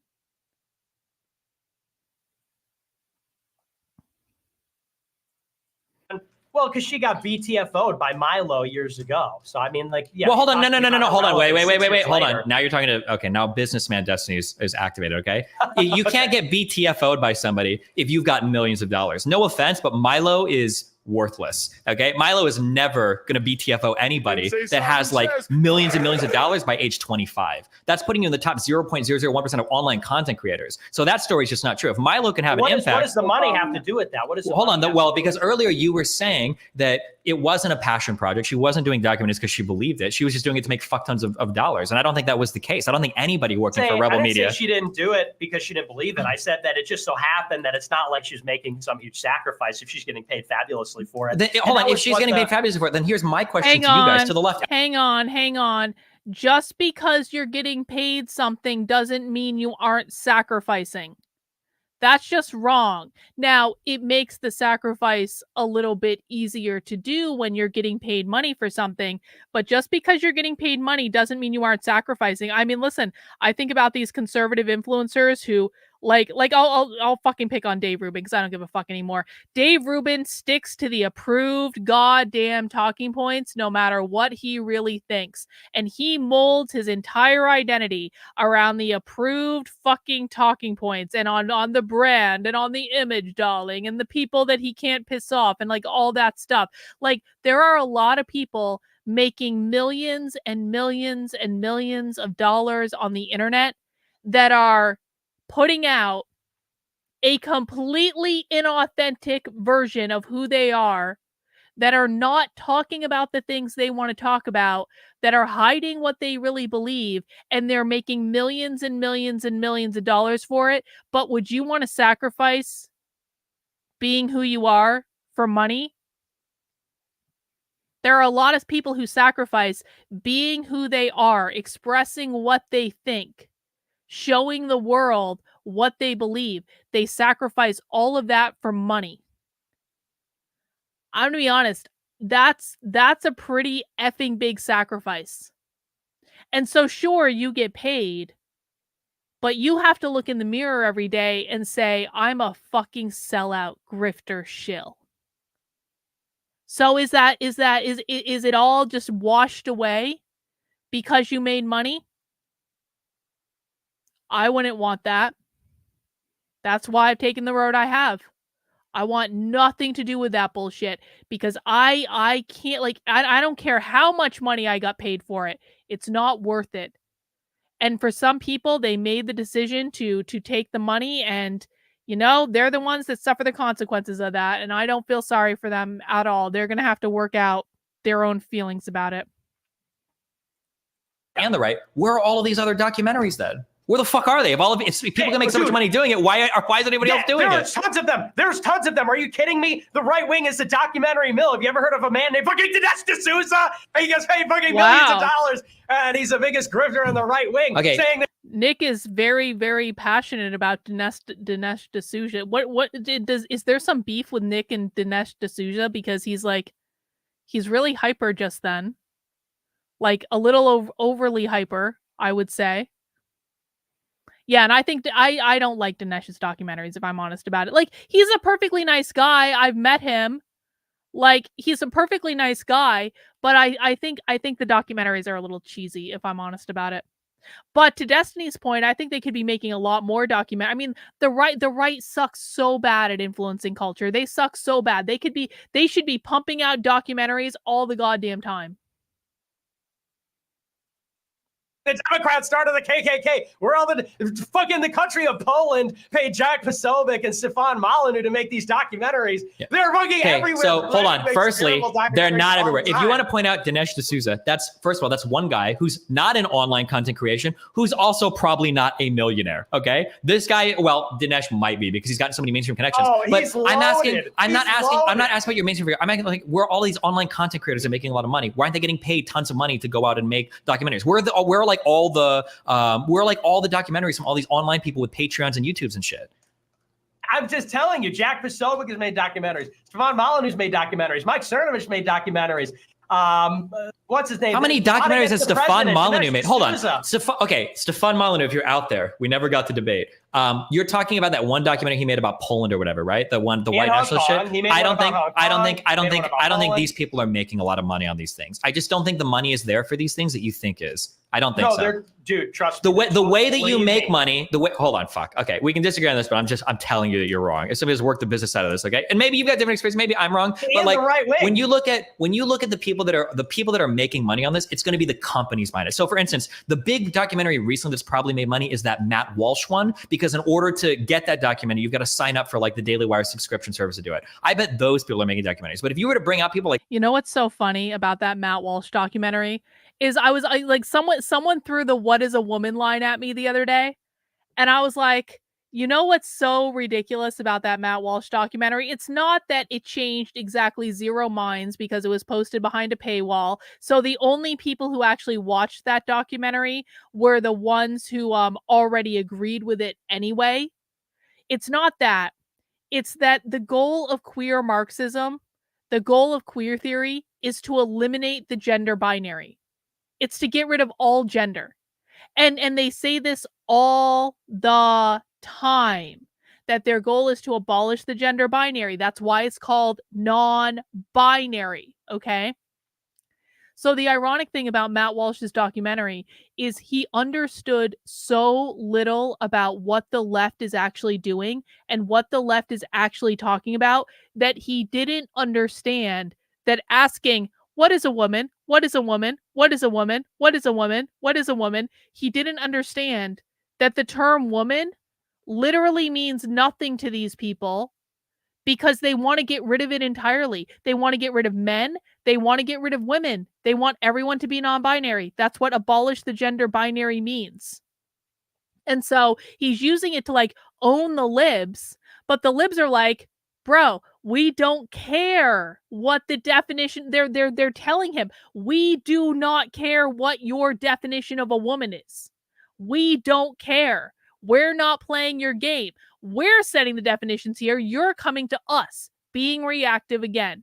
But the right knows so little about what the left is doing and how the left thinks and any of these other things that they have no idea how stupid they look to people on the left with the "what is a woman" thing.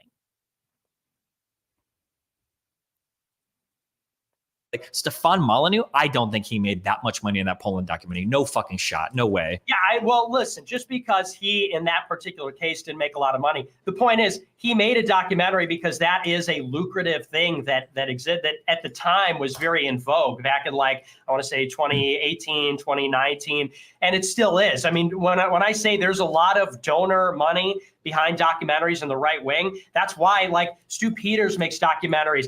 I made a documentary. Like, I didn't get paid a lot of money. Yeah, but again, for my documentary. listen to when you say that. When you say that, so this is my business brain mode. When you say there's a lot of donor money to me, that means there's no money. Because when I work on projects, I don't need donor money to do it. I'm getting paid big dollars by corporations that are buying products from me, buying me to advertise shit, buying me to do events. If I'm begging for donor money, that means there's not shit there. That's what donor money means. That's what funds politics, dude. That's what funds politics. We're not talking Turning about Point USA raises $40 million a year in donor money, sure, dude. well, we're not talking about just. Yo, Professor Tem, truer words have never been spoken. The right is chronically good about not understanding the assignment.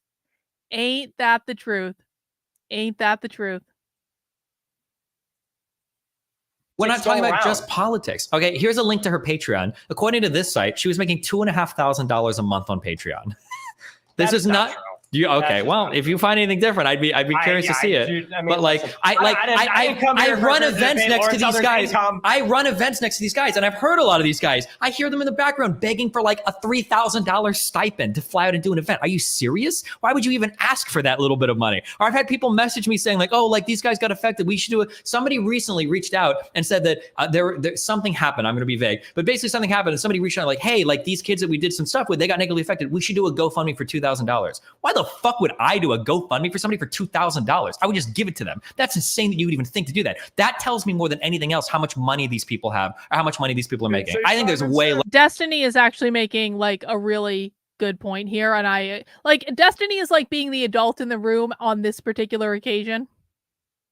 less behind the scenes. Maybe you guys are hyped up on some like fucking Soros Jewish shit, but I don't think the money is there behind the scenes like you guys think it is. Maybe for the big companies, but not for the only against the Jewish women, because we hate women here. But I don't think the money is flowing around back there for the individual documentary people that you guys think there are. But I guess it's hard for us to prove that. I'd be really curious for Stefan Molyneux to come out and say how much money he made on that Poland documentary. I don't think it was much. I'm saying like you may be right in that case that Stefan did make money on that, but I think that it's like a gold rush. It's like anything, people see other people making money on things. People see that's a lucrative kind of thing to do. Just because they personally don't succeed at it doesn't mean they like. I believe that a guy, and by the way, Stefan, I think his documentary in Poland, there was a time when the government of Poland, when I say the country of Poland, the government of Poland was literally paid Jack Posobiec to do a documentary there, paid Molyneux to do a documentary there.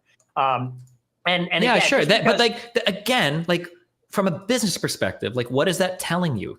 Why are they paying for it? Because the money's not there to do it otherwise. Those government incentive yes, that's exactly why these programs exist. Government incentive programs exist like that because there's not the money to be made otherwise. Places like Poland are begging you. We'll pay you to come out and make a documentary because we know you're not going to do it otherwise. It's like the orphan drug program in the United States. Nobody's going to make a drug that cures 300 children unless the government's offering a special incentive for it. It's the same thing with these special incentives from governments to go and film places in these other countries because the money's not there for it. Well, it's just like a tax incentive, I mean, like, in Georgia, in the state of Georgia, they have a big tax incentive for production. Now, does that mean that you can't make money on production in Georgia? No, but it means you probably wouldn't go there if it wasn't for the incentive. That's the whole point. Yeah, and that's the same thing with Poland. Poland subsidized the doc because people. It doesn't mean that people wouldn't make documentaries. It means that people wouldn't make the documentary in Poland. I was just making a side point about that arrangement. But the point is like people pay for these documentaries. Just trust me on this because you're skeptical. You don't have to trust me. You could look into this. Dinesh, James O'Keefe, all those guys. It's a bit. Peter Thiel funds the documentaries. I don't want to get too much into. For the record, if you are donating to James O'Keefe currently, you are fucking insane. And if you don't understand why, you can go over to my Substack, which is Carlyn, KARLYN.substack.com, and look up the reporting that I did on what actually happened at Project Veritas, because I am basically like the only person who has told the full story of what happened at Project Veritas. And I did it after talking with 24 Project Veritas sources, and it's effed up. It's effed up.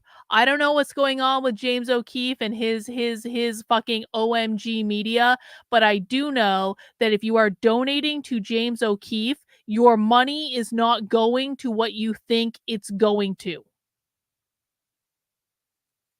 That, but he's got like production companies that's what they do. The documentaries are very big money, very lucrative content. I think that's a big reason why Lauren switched from being a YouTuber to doing the documentaries is because it was I will tell you that somebody of her size is making way more money on YouTube than you could ever dream to make on documentaries. It's not even close, Nick.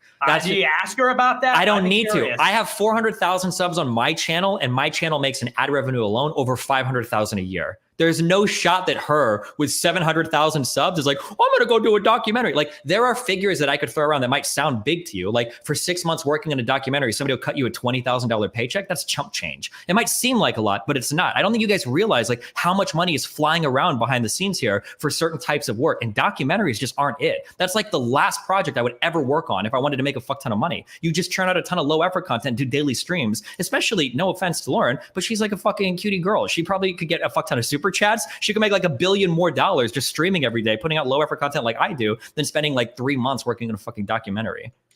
I disagree. I don't think that she could make a lot of money streaming. Number one, because I don't think she could probably do it on Twitch or YouTube. She'd have to do it on something like Odyssey where she would make lots of money. She's already been streaming on YouTube. Why could she not just keep doing really? that? Yeah. Does she stream on YouTube? Yeah, it's not that hard as long. Well, maybe for you it would be, but as long as you stay away from the Jewish stuff and the and other crazy shit, you're probably going to be okay on YouTube. Maybe not on Twitch, but on YouTube. In any case, you are severely underestimating the amount of money that is in these documentaries. I know people that have raised like millions of dollars doing these documentaries. And that's production budget, but believe me, people that are involved in these things get paid very handsomely.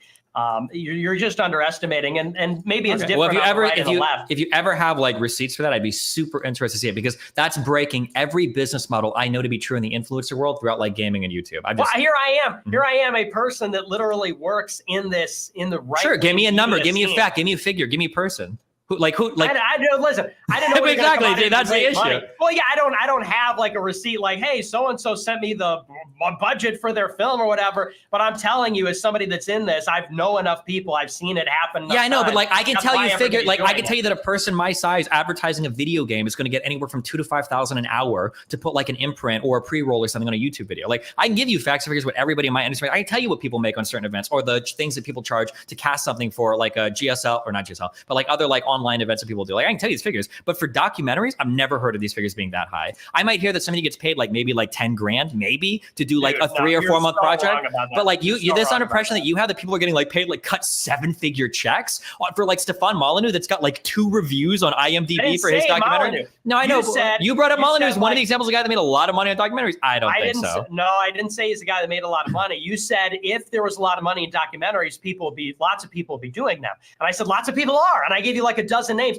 Almost everybody's doing it. You said, oh, if documentaries were so lucrative and it's so hard work, everybody be doing it. Don't you think people should be doing that? It's like, yeah, everybody's making grift documentaries. Dinesh D'Souza, but the people that are making the documentaries are only the everybody. people that are backed by the huge companies. That's the issue, right? You don't see independent people going out and making documentaries because there's not that much money to be made doing it. You have to have the big company backing you, and then chances are most of the money. What are you talking about? Of course, they're doing it independently. Okay. What big company? I mean, I don't see a lot of people going out and doing like independent, like on the ground, like reporting documentary. I don't see that happening much in the online political world. I don't see that. The better question would be who isn't doing it. Molyneux flew to Hong Kong and did a doc. Jack Posobiec flew to Poland and did a doc. Mike Cernovich did a doc, 2 docs about the media.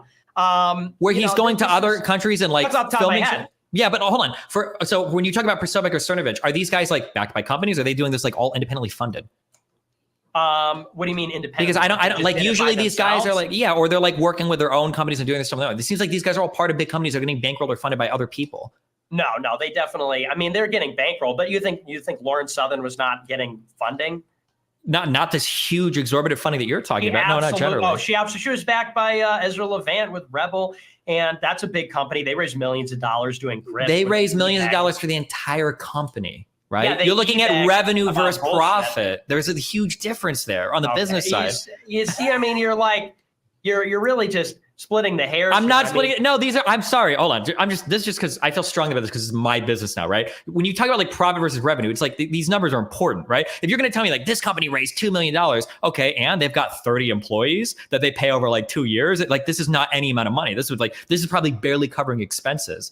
If I'll concede this to you, okay? If you guys ever come out with like big receipts, I'd be super curious to see that because like that's what I need to see. Show me that like Cernovich got paid. Just so you know, I'm not saying a lot because honestly, I'm just really bored with this discussion and I hope they move on to something else soon because like who the fuck even cares? I think Destiny's right. I don't think there's any money in documentaries at all. Documentaries are they're like passion projects. It's like when I did like I probably generate the most revenue when I do investigative journalism. When I go to like the socialism conference or I do this, like I do the infiltrations into the woke teacher trainings or things like that, that generates the most revenue in terms of like subscriptions to my Substack that are generated from that. Like, for example, like I paid for the socialism conference several times over from the subscriptions that it brought into the Substack, which was awesome because I wasn't sure that was going to happen. The problem with that stuff though is because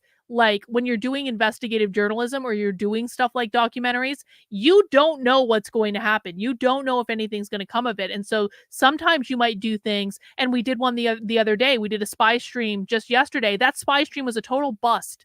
Nothing happened. And so when you're doing like documentaries and like investigative journalism, it's actually really costly to do. It might ultimately, when you hit on something, it might ultimately bring in like a lot of money. But if you're doing stuff and it's just not hitting, then it's not going to generate any money. And so, I mean, my stuff is entirely self-funded. It's entirely funded through the subscriptions on my Substack. But like, if you're like, if you're going out there to do a documentary or something like that, it's going to be more of like a passion project.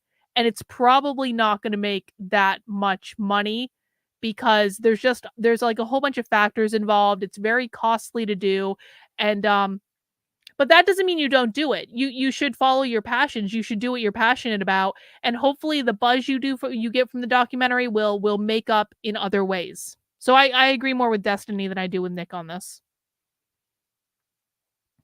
$2 million for some documentary, or Lauren Southern raised $5 million and it only costs like $100,000 to put this on. I'd be curious to see those facts because we have them. I know you don't though, and I know they're never gonna come out. But if they do, I'll admit they're like, okay, yeah, I'm incorrect on that. I'm telling you, yeah. I mean, like I said, I thought we were here to talk about the 3-hour documentary. If you want, yeah, we can do that. We can documentary. Sure. Yeah, talk about that, please. Talk about that. I didn't come here with like a 20-page document about here's all my evidence that like right-wing people make lots of money doing documentaries. Sure, and that's fair. This is somebody that knows everybody in the scene, been in the scene for years, and I know you're saying that, but like I know people too, and you've said things that I know personally are incorrect because I've heard other things from other people. Such as what? Like, well, I'm not gonna. If you're not gonna, not even just from her actually, but from other people. But I'm not gonna sit here and hash this out if you're not gonna tell me anything exact. But there are things that you said I know are not true. But that's like irrelevant. Such as what? Well, if you're not going to volunteer any exact fact or figure, I'm not going to volunteer any of my exact facts or figures. That's just how it goes. Well, I'll give you things related to me and my industry, but I'm not going to dig into the political world because I'm barely making these connections. I'm not about to burn every connection I have to like win a debate that you're losing already. Okay. We're in a debate about who is making money and how much money they're making. The point is, to get back to the original point about she's making the Farmlands documentary and wow, isn't that so great? Mm-hmm. And I said she got paid money. I mean, like these e-celebrities and influencers get paid lots of money. And the point is like you could say, they're doing lots of hard work. You could also say, I mean, yeah, that's true, but they're also getting paid money. And you said, oh, well, there's no money in documentaries. And it's like, because if there were, everybody be doing them. And I'm like, yeah, well, everybody is doing them. And you're like, well, but they're not making that much money. Yeah, I understand. We're going around in circles of this. Like, here's my impression of somebody who's spent a long time in this world, 12 years in online entertainment. If you want to make money, the lower effort, the easier it is to churn it out, the more money you're making. You would never, ever embark on longer term projects because you're never going to get compensated the same way you would for lower content. That is like a rule of media creation that carries ubiquitously through every single medium. It's why reality TV makes so much money and is so oftenly produced. Very low budget, very high return. That's why Hollywood prefers to invest in superhero films. Very formulaic, very low risk, very high return. But maybe in the case of documentaries, there's one case. You're right, and I'll look for that information that you guys are going to release soon, I'm sure, and then I'll be curious to go over it. Okay. I understand what you're saying. I agree with you in a certain sense, but there's also like the political scene is a little bit different because unlike the world of entertainment media, you do have this political thing that it's not just a product, it's also propaganda. And so there are people that pay lots and lots of money. And sometimes it is low effort. Like honestly, doing these documentaries, not like the high budget kind of thing that you're talking about. It can be for sure. But, you talk about low effort. Yeah, there's low effort turning on a camera, playing Minecraft, turning on the camera, shooting shit with me, whatever. But comparatively speaking, to raise money for a film project, what do you think the budget is to fly to South Africa, with a few people and shoot something? It's not like a crazy high budget. No, you're probably $10,000 or $20,000, but you're doing sure. but then you're spending time doing script planning, like doing like all sorts of off-camera shit. I'm not saying that these are like hugely expensive projects. Hundreds of thousands of dollars for that. If you're raising lots and lots of money, or sometimes I will also over $1 million for that. We're going to disagree on this axiomatically, and I understand why. Maybe there's a conversation for another day. I don't think there's that much money in the world of politics compared to other things. When people get approached in my world with like political projects or advertising campaigns, that money is always way lower than anything like a gaming company or like somebody that's endemic to this world is going to offer you. I know that you guys are always talking about how there's like billions of dollars of dark cash and all this Jewish shit and whatever, the money flying around in the political world. I don't think the political world pays anywhere near as well as you guys pretend it does. Oh yeah, no, I don't. Yeah, I'm not saying the political world pays better than the private world. I'm saying that does change the dynamic because it's not competitive like it is, because the money that they're competing for, you're right, they're not strictly fighting for market share in a they're not selling a product necessarily all the time to the consumer. They're selling a product to. I mean, you can also make a metric fuck ton of money just going around doing talks and things like that. I mean, we're talking like tens of thousands of dollars, like multiple tens of thousands of dollars to show up and like give a talk somewhere and stuff like that. So I don't know, like there is a lot of money to be made. The people that are playing the game and that stick to the script are going to make more money than others. But like, you know, I think the whole conversation is stupid, to be honest. Jeff says 20 years ago, you couldn't make a living with a streaming channel. Tech has recently made independent docs way more affordable and production caliber worthy of larger audiences. I agree. I mean, and again, it's one of those things. It's like, I think you like anyone that wants to, and I really believe this, like anyone that wants to commit to doing content in a strategic manner where you're focusing on like the business needs to create the content, you show up every day, you create new content every day. Anyone can build enough of a content business to be able to make a salary that they would get at a full-time job. I mean, listen, I'll be honest, I make a lot less money right now than I did when I did corporate training, like full-time for a living. Um, in some respects that's good, in some respects that's bad, but like I make more than the average person makes at a job. And like my audience isn't that big, and just like I mean I feel like I've developed the right audience and I show up every day and I make new content every day, and thankfully people fund the stuff I'm doing because they believe in it.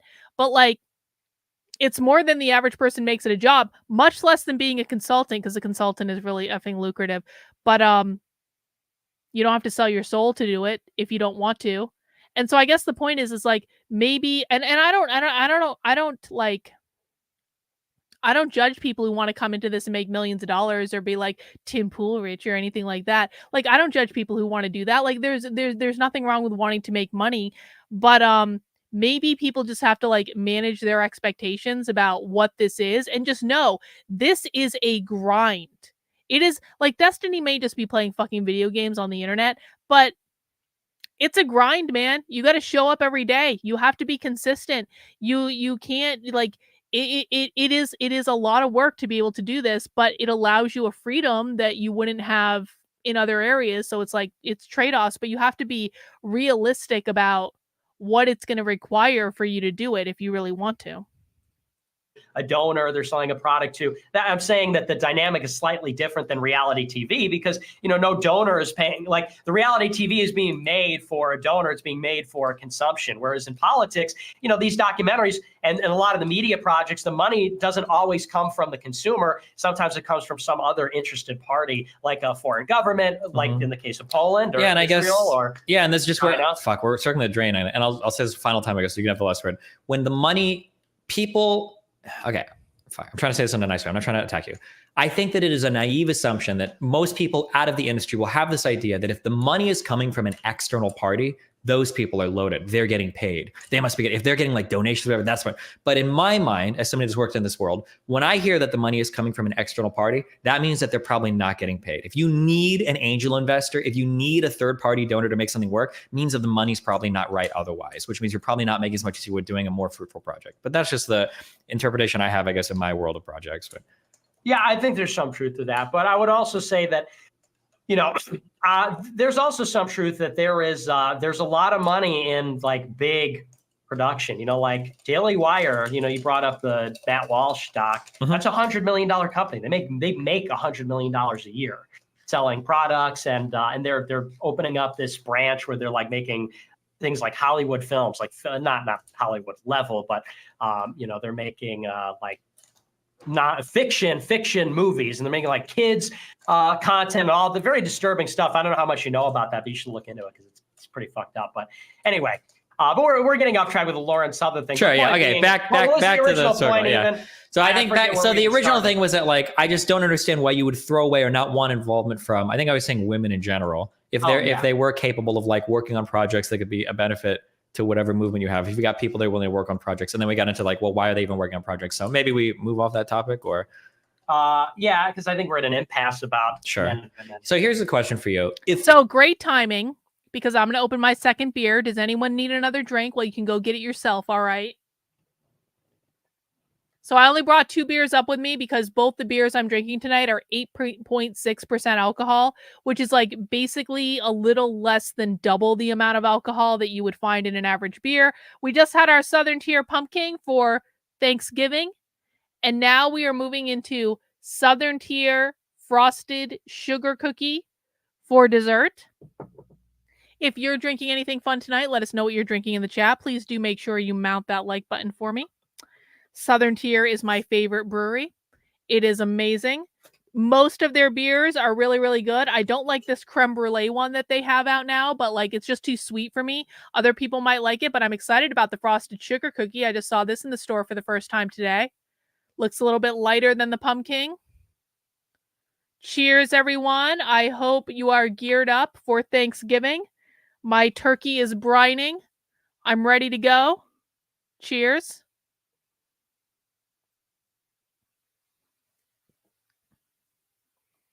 Definitely sweet. Definitely sweet. But good. Tasty. You know, it's okay to have dessert and a beer. I've had sweeter beers. Let's keep going. People are, if somebody does get scorned or wronged by people in a particular movement, and it's your movement, do you ever want them coming out and saying anything, or should they always just keep it to themselves? That's a good question. I think it's sort of a matter of discretion. I think there's something sort of wrong about it.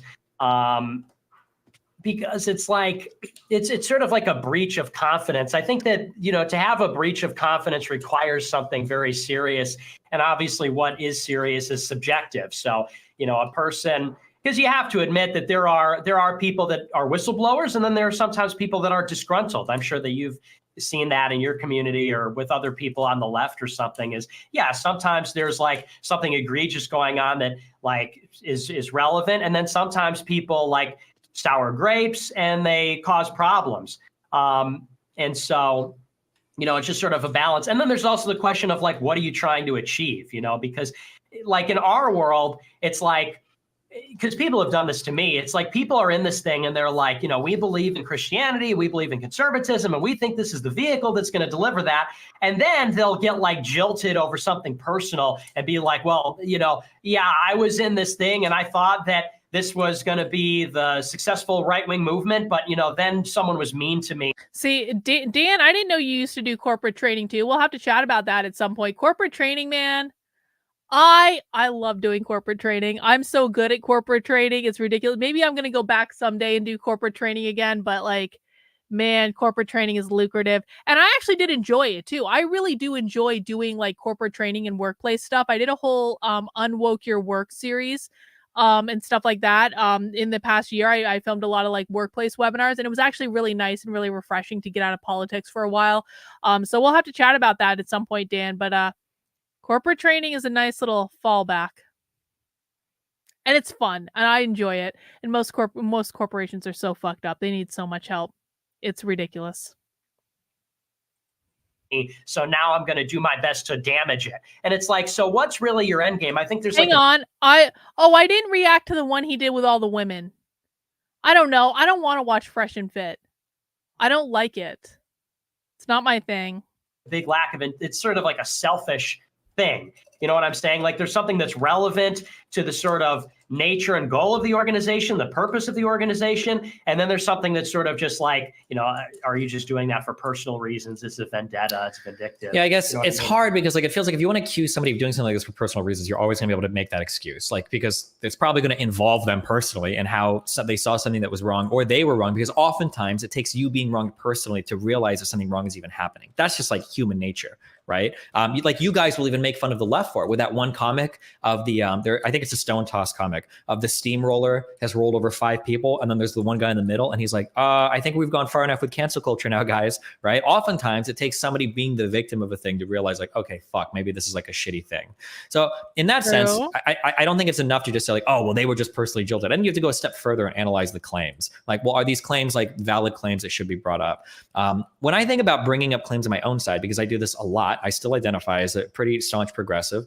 And I still identify like very far left leaning on a lot of social issues. When I think about the people in my movement and I think about outing them and attacking them, I'm usually doing so because I feel like if we have certain political beliefs, those should be expressed in your private life as well. And if there's an incongruence there, it weakens my side. Like that's why, and it might even be true for you. I haven't watched your show lately, but like I feel like on the left, I attack the left more. I've seen you attack other figures on the right a lot, not because you hate the right or because you're not as sharing as much in common with them as you do people on the left, but because you feel like the very presence of those people is damaging or weakening weakening your movement. I feel like there's a lot of progressives that make me look bad because of the insane shit they say. So I'm like super incentivized to attack and get rid of those people because they're fucking my shit up. And I feel like anytime you got somebody that does like an expose on this, where they're like, okay, I was in this movement and like, damn, these people are not at all what I figured they would be based on their political beliefs. I think it's fair game to out those people and say like, these guys aren't who you think they are. And the press. I completely agree with Destiny on this. I really did. I was actually talking about this with my on my community call earlier today.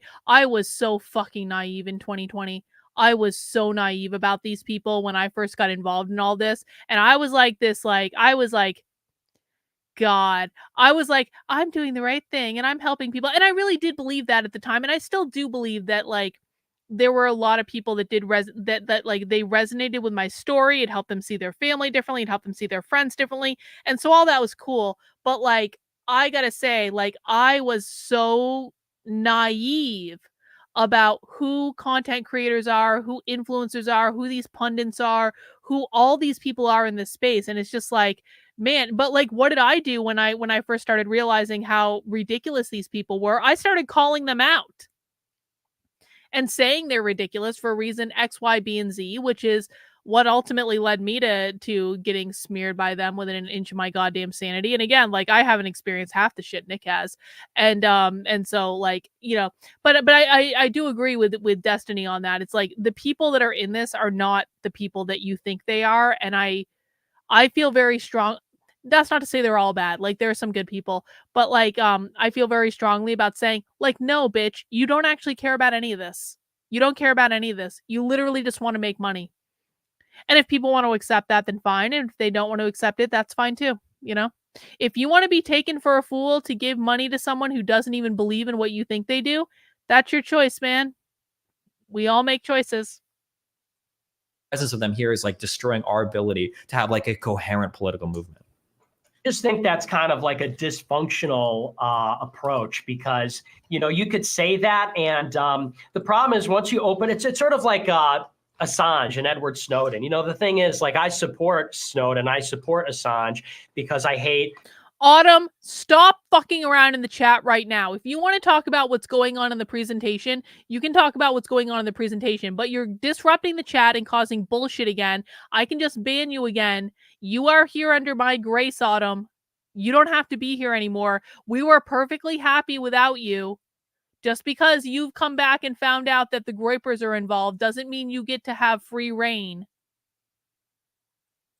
The people in the government, I hate the regime. But by the same token, I also understand that the regime doesn't work if you can have people with a high security clearance where they can be like, oh, you know, today I'm going to give up all the government secrets because I think I have a good reason. Like, to set that precedent, like, then you can't have secrets, then you can't have a government, then you can't have confidence, you can't have discretion. And it's like no organization doing anything serious or large or complex or ambitious, no organization can set that precedent. So you could say on a case-by-case basis, well, was this thing warranted? Was this thing not warranted? Sure. But it's like the second that the government says, you know what, Assange, it's not so bad. You know what, Snowden, it's not so bad. The message is sent that it's like, yeah, you know, maybe you think you're right and maybe you're right. Maybe you think you're right and you're wrong, but, you know. Hang on. Zowie has a question. There is a difference working corporate versus state and government agency. Yes. Are you meaning contracting for corporate? I worked for an international company. It was great, but now it's the stakeholders who have the say. I mean, I did both. I did mostly corporate training. I worked mostly for like small to mid-sized businesses because I liked being able to actually affect change, and you really can't do that in larger businesses. So I worked for mostly small to mid-sized businesses. I did work with some government agencies though, like, and so it is different, but it's not as different as you might think, at least for what I did. I did like communications training and mindfulness training for the workplace to help people like reduce their stress and like look at things differently. And I did like disc training and stuff like that. And so that what I was doing for corporate training could really apply to like a broad variety of different fields, especially the disc stuff. Everyone should do disc workshops. I really do mean that. And contact me if you want to know more. I can actually run disc profiles. I still do that stuff.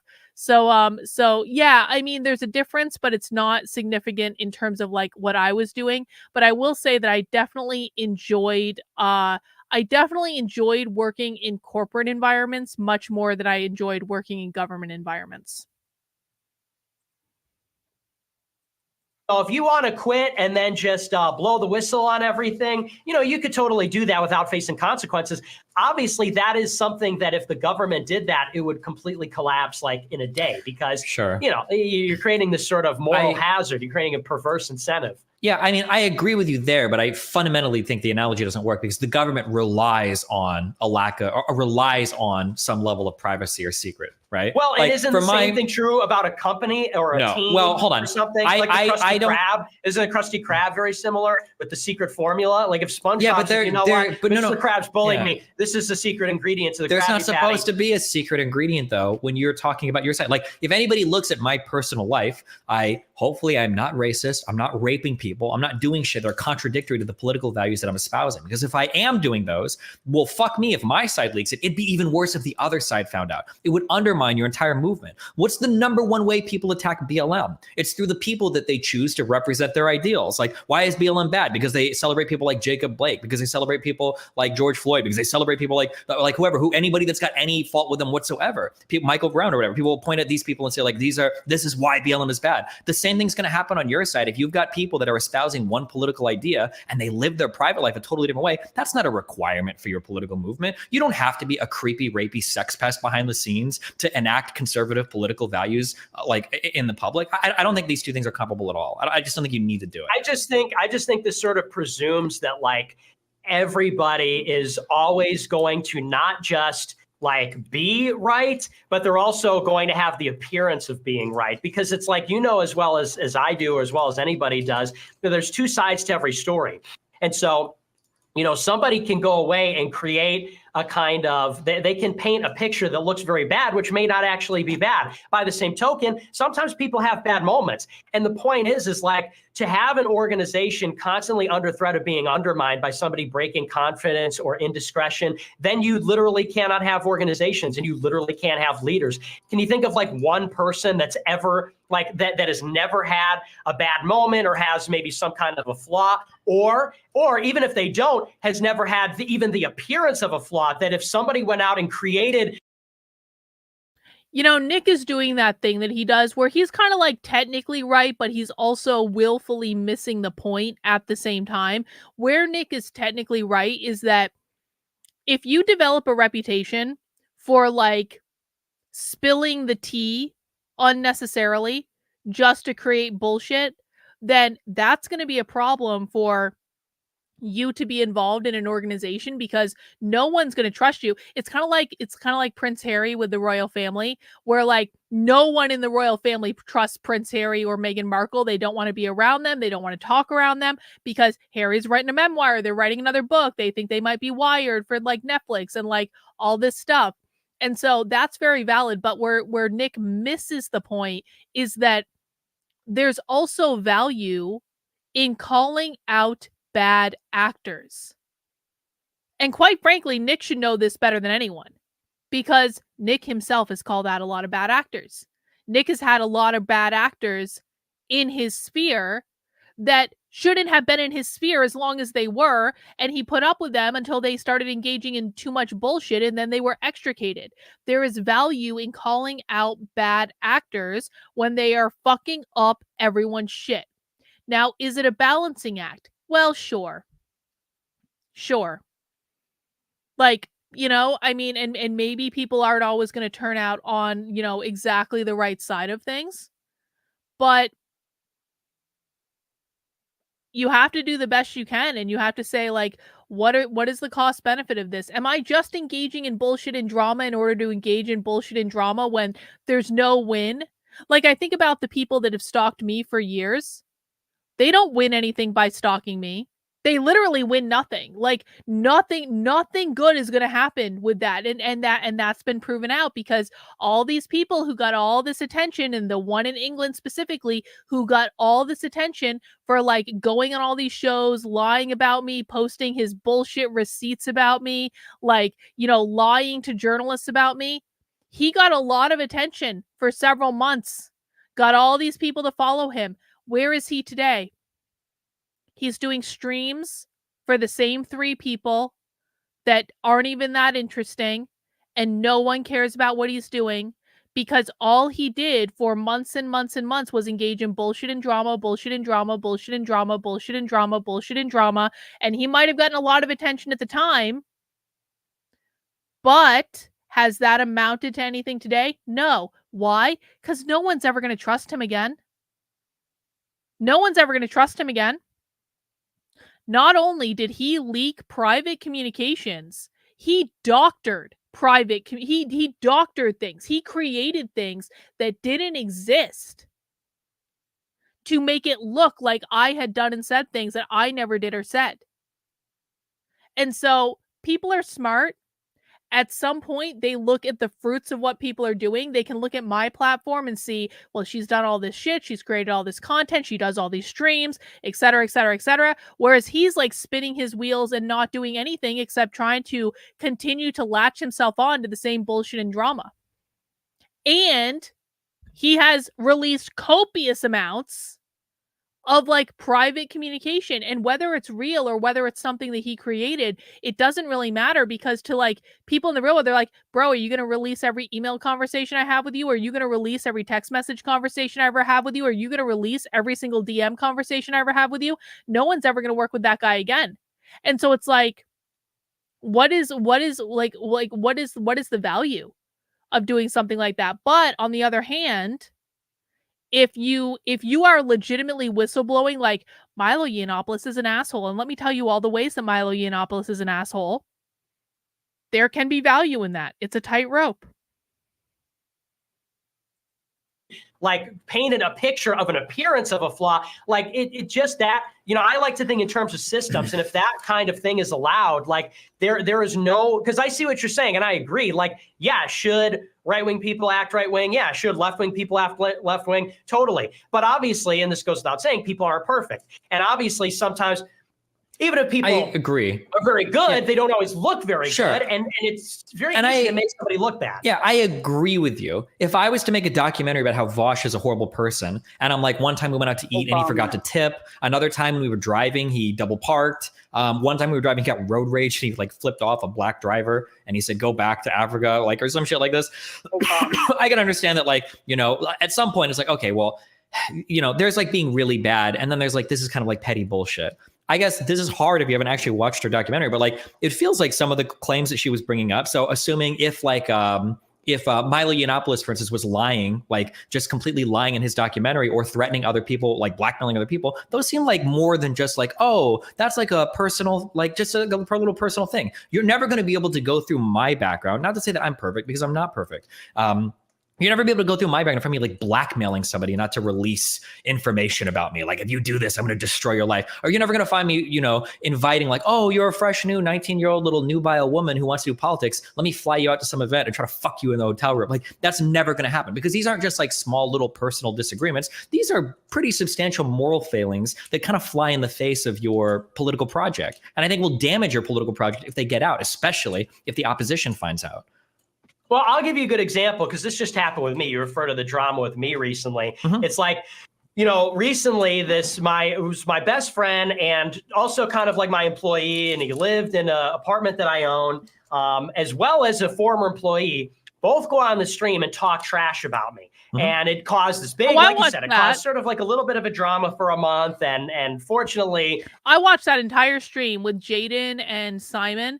And I got to say, like, it came across like that stream for me. It came across as like a lot of sour grapes. It was kind of like it reminded me, and this is where like me doing corporate training is like a benefit. When I watched the stream with like Jaden and Simon, I think, like bitching and complaining about what a horrible person Nick was, it sounded to me like all of the complaints that I ever heard from like employees when they were bitching and complaining about their boss. And it's like, okay, so your boss does stuff that you don't like, but that doesn't actually excuse the bullshit that you did. And no one is perfect. And I mean, to be quite frank, like, does anyone think that Nick is like a dream to work for? I mean, really? Like, first of all, he's a Leo. He's going to be fiery. He is fiery on the internet. You know what you're walking into. And so do you really expect Nick Fuentes to be the perfect boss? I don't expect Nick Fuentes to be the perfect boss. I expect him to be demanding. I expect him to be a pain in the ass. I expect him to want unreasonable things. You know? Now, they were relatively young when they got involved in this, but it was kind of like that whole stream was like, Nick made us do stuff. Well, you were working for him. And I understand you didn't like the pay, but you accepted the pay. If you didn't like the pay, you were under no obligation to continue to work for Nick. You knew what you were getting paid. It was not like it was some fucking great mystery. If you don't like it, go get another job or renegotiate or do whatever. So, I don't know. I wasn't convinced by that stream as much as like other people were, but I'm also much more experienced than I think a lot of people in that particular space are. Have a good Thanksgiving, Divine. Thank you for dropping by. You know, it didn't cause too many problems, but you know, like you said, if somebody is not, you know, living up to their values, that's a big problem, and so on. And it's like, so these two people, it's like you could say they were, people would presume they have credibility because of their proximity to me, their closeness to me, their role in the organization, and so on. And it's like, you know, do they go on the stream and say like, oh, Nick is not a virgin at all, and he's not celibate, he's like fucking prostitutes? No. Did they say he's out there doing drugs and drinking, he's not actually abstinent about those things? No. Did they go out there and say, oh, they go out there and they're like, he watched Euphoria and he takes showers that are too long and oh yeah, those were like the big complaints. It was like Nick watches gay TV shows and takes long showers. Like, really? Car is too expensive and he was mean to me. And one time we were, and like, this is a perfect example. One time I was at a pool party at a friend of mine's house on the 4th of July. It was like a Saturday night, 11 o'clock. Everybody's drunk except me because I don't drink. Good. And like all the trad Catholics at the party are like, okay, everybody get out of the pool. We're going to do a rosary circle right now. And in that circumstance, absolutely listen, based. I know, right? I'm Catholic, okay? And I'm all about it. I pray and all this. But in the moment, I was like, really? Like, we're all going to church tomorrow. Like, do we really have, it's like 11 o'clock's midnight. Everybody's drunk. Like, we're in the pool. I got to get out, dry off, get dressed. Like, really? And they go on the stream and they're like, oh, he rolled his eyes when we prayed. So he's like a fake Christian. Like, now that's a perfect example of, I'm not even doing anything wrong, but you could see we're told a certain way. It's like he rolled his eyes during prayer. What? Sure, and I understand the impression. Sure, that's fine, but like, wouldn't you have? But then, like, do you feel like there's a claim that she brought up in her thing that was like so minor? Like, why would you even bring this up? I didn't, like I said, I didn't watch okay, it. well then, like, because like if all of her claims are like, you know, these are the 7 people that tried to like assassinate fucking Trump or something, well then it feels like, okay, well maybe these are substantial enough. Like, but it feels like now it's pretty important to go over the actual claims themselves. It's like, well, was this worth bringing up or not, right? Especially if she, and I'm not taking a side here, right? But like, let's say that Milo Yiannopoulos did, because you mentioned that hit piece that Milo wrote on her, which is hilarious, by the way. I don't know if you've read it or not, but like, if you're saying that the claims against you are bad, Milo and his thing literally has like 4 anonymous sources told me this, okay? So this is like the worst type of journalism I've ever seen in my life, even called it that. But if it is the case that she feels like he lied about her and people like you are still carrying forward those claims to this day, wouldn't it make sense that she'd want to address them? Why is that a minor thing? And then doesn't she necessarily have to throw Milo under the bus if she's going to do that? If she wants to correct the record, that's fine. But my question is, it seems to me to be, because it wasn't just about Milo, it was about Milo, and it was about PJW, and it was about these other people. And also, it's like it's sort of like PJW, another guy that's also been crazy about her on Twitter, though. I would expect, like, I've seen these guys fight on Twitter before. Why wouldn't she say something about him? Like, why wouldn't I say something about Vosh or Keffels or any of these people too? They've all fought with me, right? Well, there's this back and forth that goes on. But the question is, she goes away for years. She comes back. You know, her career isn't really taking off, I think, the way that she wants it to. And then she's like, oh, okay, now I'm going to do this 3-hour tell-all about all this stuff that happened 7 years ago with all these people that aren't even really as relevant anymore. It's like, is that opportunistic, or is that, because if Milo dropped that hit piece. I mean, it could be opportunistic, or it could just be a story she wanted to tell. Because I think that Lauren Southern, whether or not you think that Lauren Southern sold out, like, I think that Lauren Southern is a storyteller.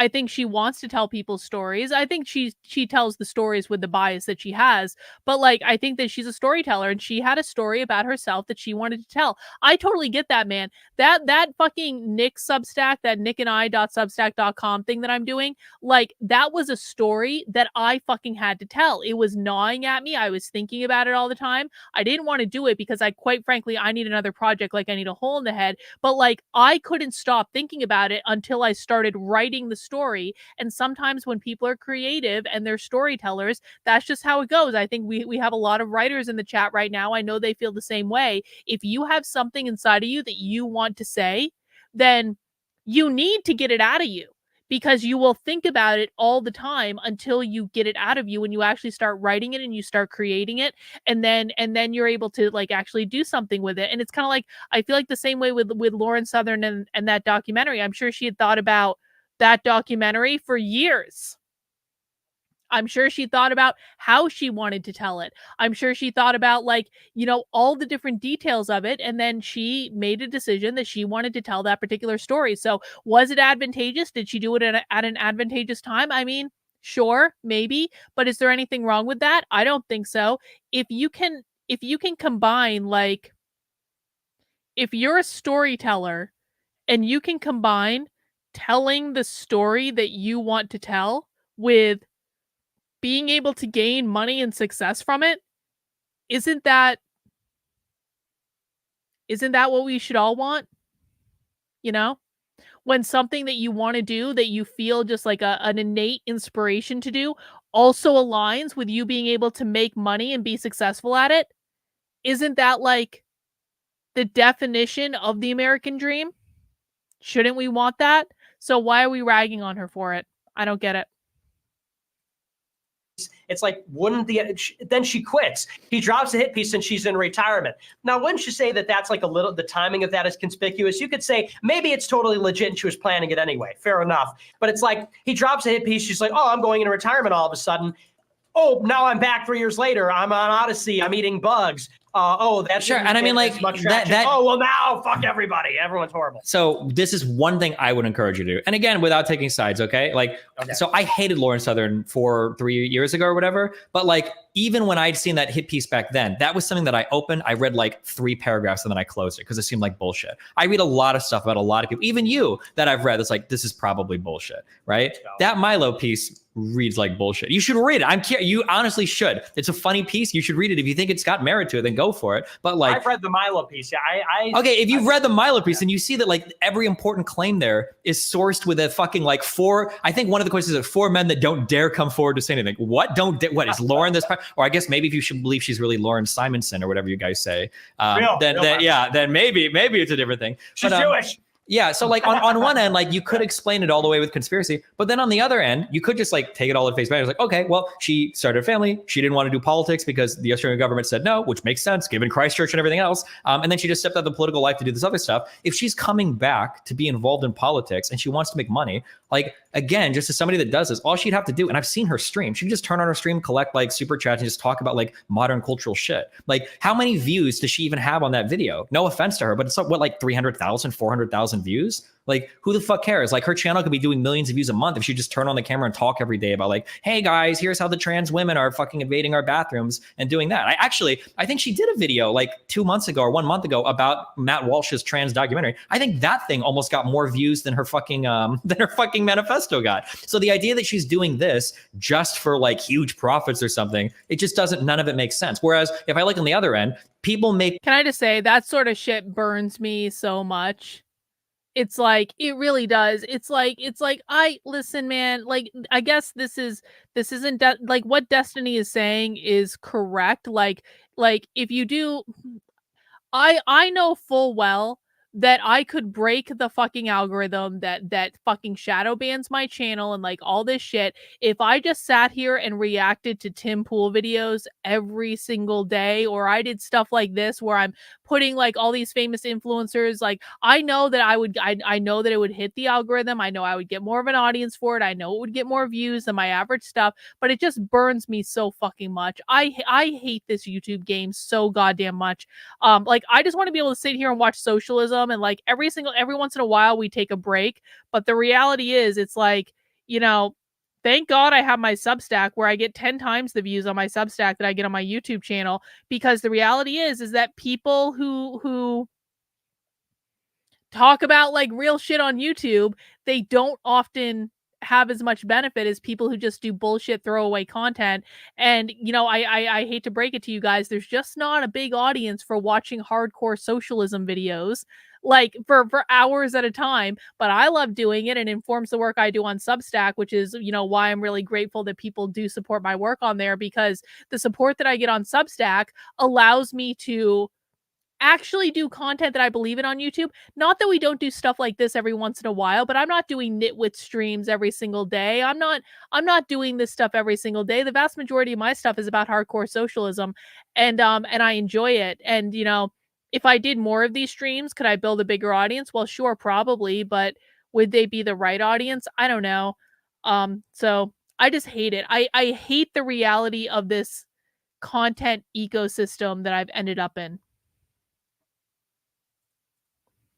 False claims about me, and it pisses me off. And sometimes I have to correct her, because if I don't, that's all I see in my chat constantly. Are people saying like, Destiny, why haven't you commented on this? Why haven't you done that? Sometimes I won't comment for a long time because I'll see if it goes away. I did that with the big Naked Ape hit piece on me. But then other times, like, okay, fuck, I need to do a big stream and like address all these things. Otherwise, these claims will haunt me for the rest of my life. Like, I think all of that makes sense. I've seen it happen to me personally and to other people. I don't need any like wild conspiracy to explain it. And you haven't even gone over the fucking specific claims of the videos. How can you say that none of them are without merit? I told you that Yeah, earlier, I know, but like, I'm just saying that like, it seems like that's a pretty important part of dismissing the document or the video or whatever. And I'm gonna watch it. I'm gonna give it I'm gonna be open minded. I'm gonna give it a fair hearing. But I just have a sneaking suspicion about this, because it's like you brought up her channel. It's like her channel's not doing good at all. Look at her views: 23,000 views, 20,000 views, 29,000 views, 34,000 views.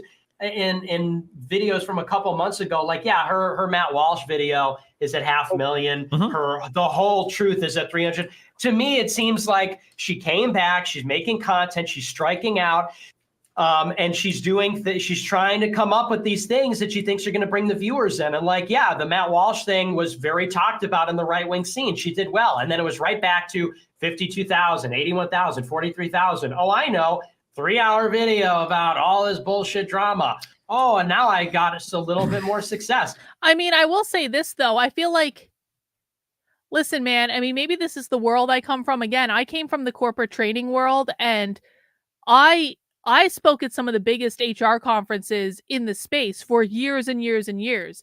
And it was a really good effing day at and I was in the biggest rooms at these HR conferences, and I was delivered up on a silver platter because the organizers liked me and they liked my content. Some of like the biggest audiences that you can get at these HR conferences, separate from like the keynote slot, which is like really like next level, and I was working on getting up to that level, but now that will never happen because I've done politics on the internet. But like, whatever. But I was like one step below keynote level. Do you know what the biggest crowd is that you're going to get in a room when you're like one step below the keynote level? Is maybe a couple thousand people on a good day. And when I spoke at an HR conference, man, and again, we're talking about these are literally the biggest conferences in the space. You prepare for weeks ahead of time to go and speak to maybe on a good day a couple thousand people, maybe, and a couple thousand people is really reaching it because the rooms are only so big, right? So most of the crowds that I spoke to when I was doing like conference stuff, we were talking like 1,000 people. But from that 1,000 people, you can generate enough business to make it like a really worthwhile venture. And so I hate these things where they're like, oh, it only got 50,000 views. Oh, it only got this. Oh, it only got that. I mean, most of my videos get between 1,000 and 2,000 views, which is like shit. And I understand that because like I'm totally fucking shadow banned on YouTube. And I get most of my views on Substack anyway. But like, my point is this is like, in the world where I came from, where I was making way more money, like a couple thousand views was a really good effing day. A really good effing day.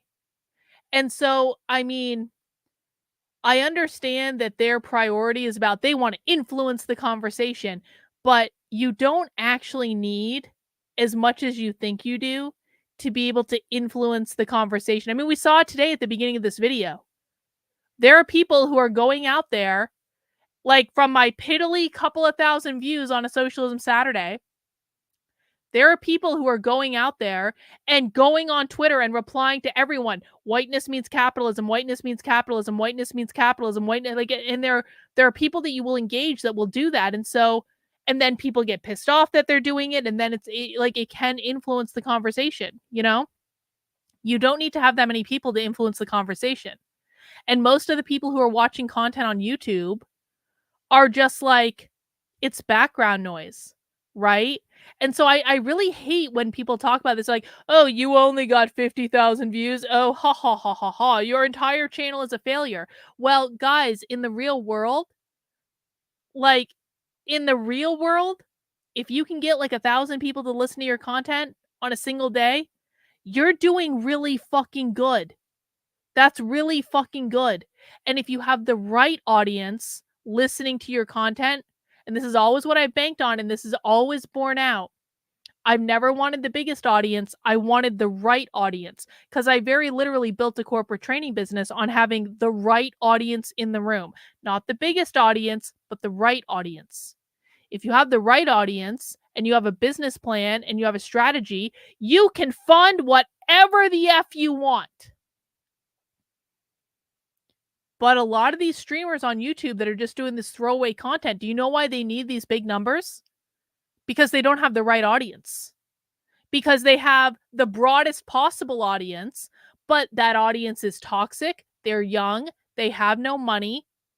Like, one of the things that I'm very blessed that I've been able to cultivate is my audience, I'm pretty sure, has a higher level of disposable income than Nick's audience does.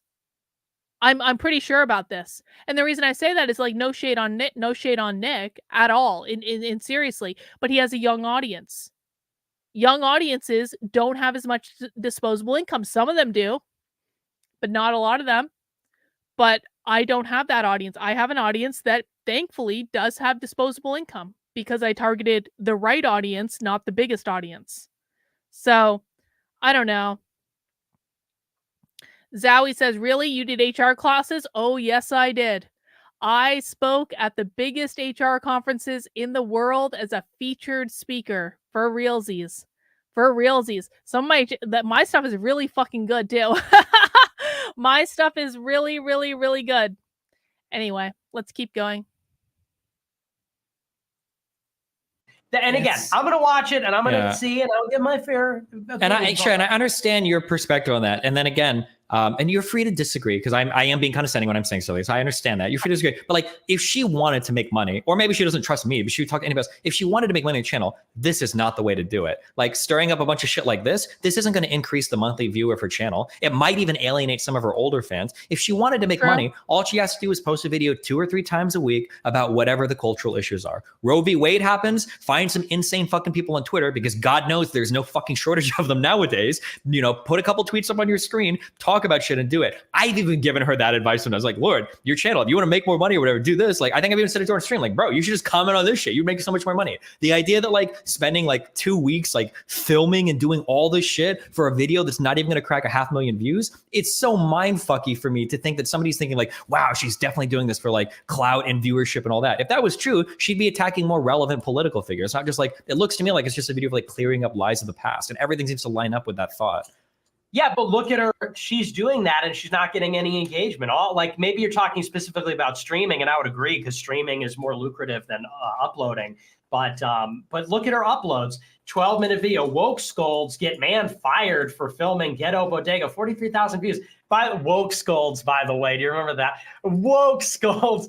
SJW. If she can pull 40,000 views on a video and she uploads once a day, one, the channel will probably grow, because people want that type of content right now. It's not because she's not, but look, oh god damn, you don't understand the business side of this, but that's okay. Look at the upload frequency. She's uploading like 3 videos a month, 4 or 5 videos a month, maybe. How many did she do last month? I see 3 or 4 videos, and then like what, like 1, 2, 3, 4, 5, 6, 7 videos in a month. So yeah, that's not. This is not a good upload rate, right? Like, if you're trying to seriously grow a channel, this isn't it. Like, this isn't. Yeah. Yeah, I agree. The video she's length not is a hard inconsistent. worker. Some of it, no, it's not about being a hard worker. Bro, making money on YouTube is not about being a hard worker. It's just about knowing the formula and then churning out content to do it. You think people like me get are lazy. hard workers? No, it's just about knowing the formula. Destiny, you are a hard worker. You say you're not, but you're a live stream soldier. You go live every day with high quality content. It's not high quality. It's low effort, but high money value. High money value. High quality. Look at all the time she wasted doing the American Mirage thing, right? Her last documentary. If she was just trying to make money, that's like literally the worst thing you could do. Is like trying to do something. I'm not saying she's not an idiot. Okay, but it's like so simultaneous. But now, like again, you fascists all do this, Nick. You all do this, okay? You do this thing where your opponents are simultaneously like conniving, mischievous, and they know what they need to do to make money, but then they're also too stupid to do the right thing to make money. Like, well, what is it? Is she like doing a tactical, 3-hour video in order to blow up people and blow her career up, or is she a dumb fuck that doesn't know what she needs to make money? Like, it's got to be one or the other, right? No, I don't think there's any sort of opposition between being stupid and being dishonorable. I think she's doing something which is opportunistic, and I also think that she is dumb. I think that, look at her video. This is an opportunistic thing, and it still didn't even get big viewership. Like, because I don't think because there's nobody like even relevant today in that video. I don't think it is very opportunistic. And I think that's stupid. But it's still. But that's still more engagement than she gets, except for one video. It's not more engagement. She got a video that big. It's not. It's not more engagement though, Nick. It literally is. Nick, hold on. Nick, I scroll back because I'm banned from YouTube is 6 months. No. This is like I feel like I want to beat my head against the wall right now because this is such like content creator bullshit. Who the fuck cares? Who the fuck cares? Lauren Southern went on all these shows talking about her story, talking about the documentary. Like, she did a little tour about it. It relaunched her. Like, who the fuck cares if it only got like 50,000 views? Who the fuck cares if it did? Like these people are so. This is why I cannot goddamn stand content creators. They are so obsessed with numbers. And to a certain extent that's to a certain extent that's necessary, but not to the point where these people take it to. It's like everything is about fucking numbers. I have been like losing audience for fucking years, but my income's gone up. Why? Because you might lose audience, but if you lose the right people and you bring in more of the right people to replace them with, and by losing the right people, I mean the people who are never going to financially support you, the people who are only going to be a pain in the ass, the people who are just hate watching you. Like, if you get the right fucking people to go away, you can get a lot of them to go away because they were never going to pay you anyway, and you replace them with the right people, then you end up making more money at the end of the day. This is a quality over quantity argument.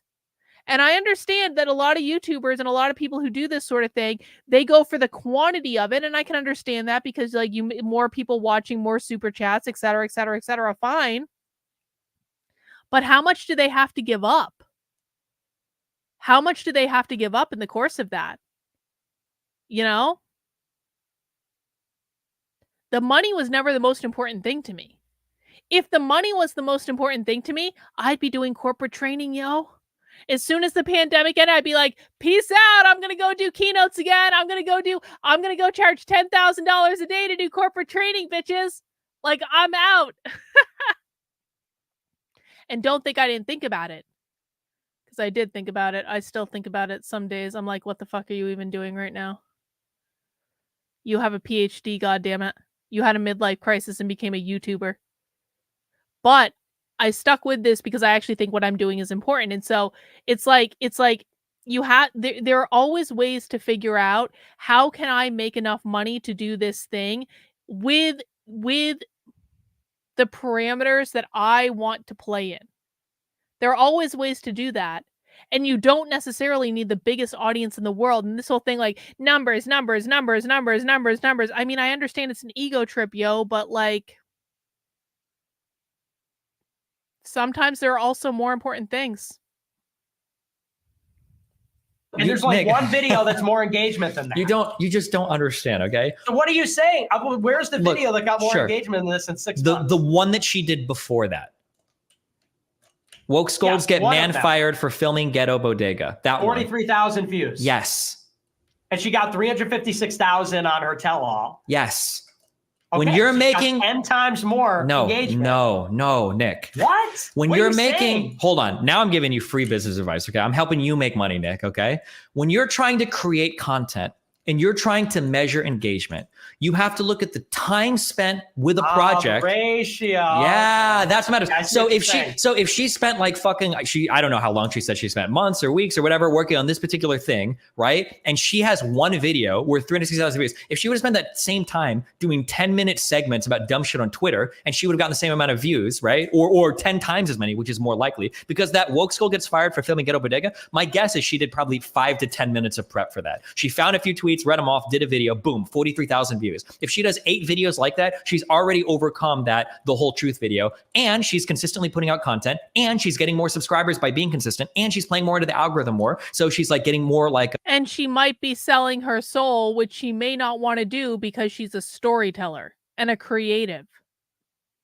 In internal support from YouTube or whatever, like it would just be a better thing. This is not good engagement given, 1, the size of the channel, the number of subscribers she has, and 2, the amount of time that she invests in the video.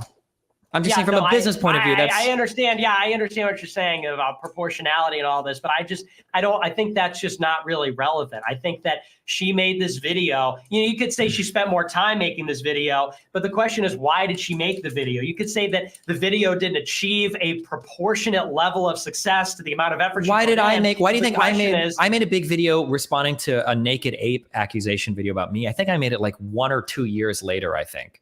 Why do you think I made that video? Was I trying to farm naked ape after he'd become irrelevant? Or do you think it was because I'd seen people bring up the same claims that he made in his video? His video was called, I don't know anything about Sure, that. he made a video called His Destiny is Autism, where they had a whole bunch of wild claims about me fucking kids, laughing my friend kill himself, et cetera, et cetera, et cetera. And I just didn't respond to it because like, oh, okay, fuck it. I probably don't need to say anything. This video is wild. But after a year of seeing the same claims brought up over and over and over and over again, eventually like, okay, fuck it. I need to make a video responding to this. But I'm not trying to clout farm off him. He was irrelevant at that point, just like the people she's talking about in her video. It's probably just to set the record straight. Content creators do this shit all the time. I bet you've had streams, Nick, where you've gone on and you've probably called the stream like addressing the lies of XYZ person. I'm sure you've done it before. Yeah, but I've never retired because I got knocked up and then spent years in retirement and then came back and then sucked at what I did. You've never retired because you don't have a family. We know that. But if you did have a family, you needed to step away from doing content for that family. Would you do it? I would never do that because I'm a soldier for the cause, Destiny. I thought are you a Catholic first or are you a soldier first for the political cause? I'm a soldier for God. Catholic. No, not a soldier. Hold on. If you're a soldier for God, then go sign up to be a fucking priest, okay? Exactly. We've got 7 sacraments in the Catholic Church. You can go do holy orders if you want, Nick. That's an opportunity for you to be a soldier for God. From one Catholic to the next, if you're a soldier of God, go do holy orders or else shut the fuck up. That's not your calling, okay? For God and for America and for the white race and incels, okay? You're not a soldier for the white race because you're not making more white kids. That's because I'm telling other people to have white kids because I'm an incel. Okay, that's fine. But if you're not going to be the person to step up and have a family, you can't really police other people that do have families, right? Yeah, that doesn't make sense. You can actually. Yeah, you totally can. Sculptor and sculpture, bro. The clay and the sculpture, Schopenhauer is completely different. Also, I am going to have kids. I plan on having kids, but I'm not going to stop doing what I do once I have kids because I could have 3 kids. And guess what? The white fertility rate is still less than 2. Okay. Sure, but if there was a woman who was doing politics and then she had Zowie, are you sure this is a good idea? I will invite you and we'll start a fund for you to speak to our HR. They need help. The past 2 years has been a power grab of everyone knowing each other and a serious learning curve. Listen, man, I'll come in and help you. I'm really good at this stuff, but are you sure this is a good idea? Are you sure? I mean, let me know. So like, send me a message, reach out. But like, I'll talk to you about it. We can have a conversation, but are you sure this is a good idea? They're going to Google me on the internet. I guess I do a political YouTube channel and they're going to be like, oh, fuck that bitch. But, I mean, if you're serious, we can explore it. I would do it. And I would, and they would be so lucky because I'm really good at the HR stuff. kids, would you not expect her to step away from politics for a little bit to take care of her kids? Is that like immoral? I would expect women to not be in politics at all. Okay, listen, and that's fine. if you want to take that position, but then don't pretend to have like meaningful criticisms otherwise. Just say like, I don't think women should do politics. And then boom, that's your whole criticism. When anything about like any of these people come out, just be like, oh, well, that's dumb. And they go, well, why, Nick? Because women shouldn't be in politics. Don't pretend to have other legitimate criticism otherwise, because it doesn't make any sense. But she is also being opportunistic here. And that is part of the reason why but like some of women tend to be this way. Some of your criticisms, though, don't make sense. Point. Like, she stepped away from politics for 2 years. Yeah, she had a fucking kid. Like, what? No shit. I don't think that's a crazy thing. Then why did she come back then if she had a kid? Oh, now her kid is I mean, that was like 3 years ago. Now her kid's 3 years old. Now she doesn't want to do it. Now she could just be, oh, by the way, she also changed all her opinions. She retired after a big hit piece, oh, and her family, and she comes back 3 years later and says, oh, never mind about all that right-wing extremism. Okay, so now I'm like a centrist. And number now one, I have all these okay, so firstly, number one, she's absolutely not a centrist, okay? She might... Well, I mean, people grow and evolve in their opinions, Nick, for fuck's sake. Not everyone's opinion is going to stay the same their entire life.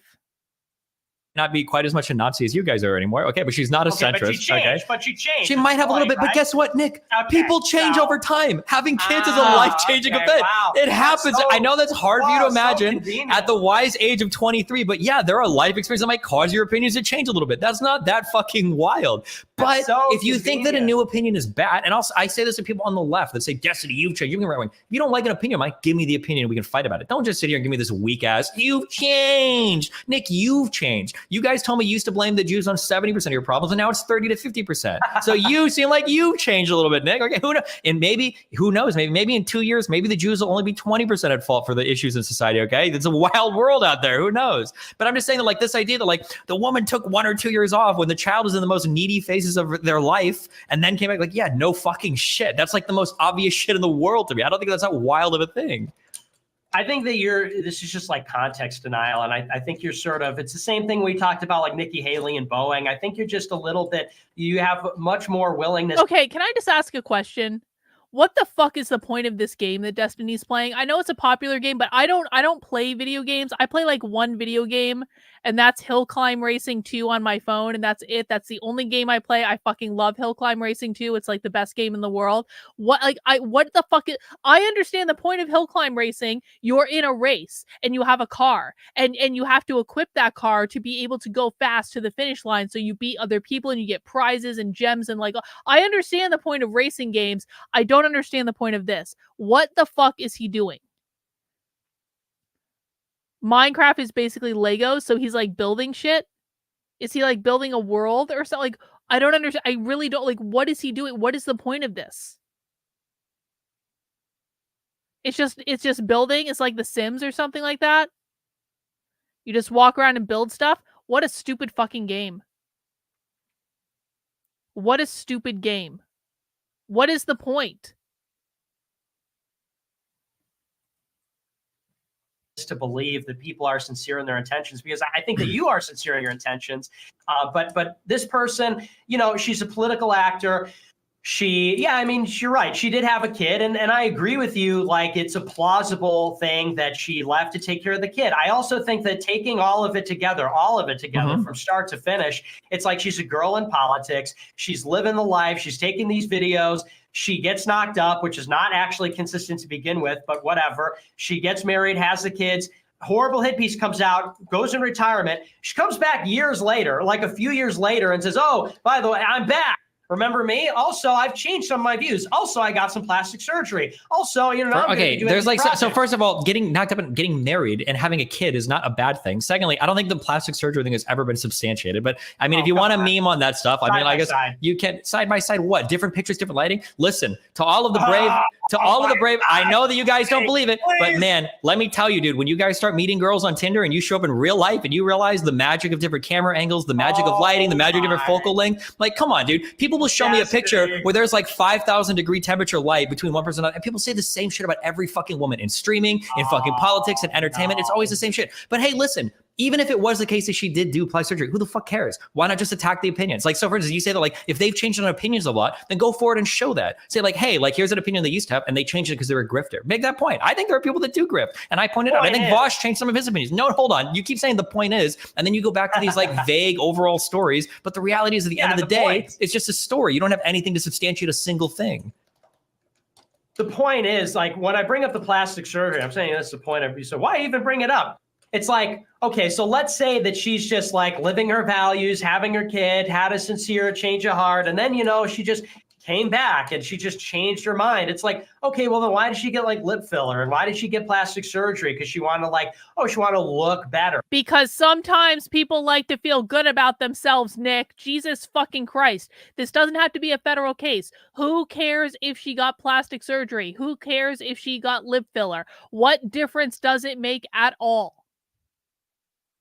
Because like looking good is important to her. She's getting older, she had kids, but she still wants to look good. And it's like, once again, it's context denial. It's like you could look at all of this and say wow, like Lauren Southern is just like a total true believer, like right wing or whatever. Or you could say, and maybe it's not, I don't think she's getting in like a corner and like rubbing her hands together and saying, I'm going to trick everybody. But it's like, clearly people can be ruled by these less than sincere motivations. Sure, they can, but like that's what I need. I need to see like where are those being pointed out at? Like I can show no. Just like give me a fact, like a thing. Like I don't know if she's gotten. I don't actually know if she's gotten plastic surgery, lip fillers, whatever. Maybe she does. Maybe she hasn't. But I've seen the two pictures that Ralph I think tweets out that are like wildly different types of pictures. But like regardless, like let's say that it was the case that she did. You realize every single woman in media gets like lip fillers and shit like that. Like it's probably more common than not that they have it. Now, if that's the thing that you want to attack,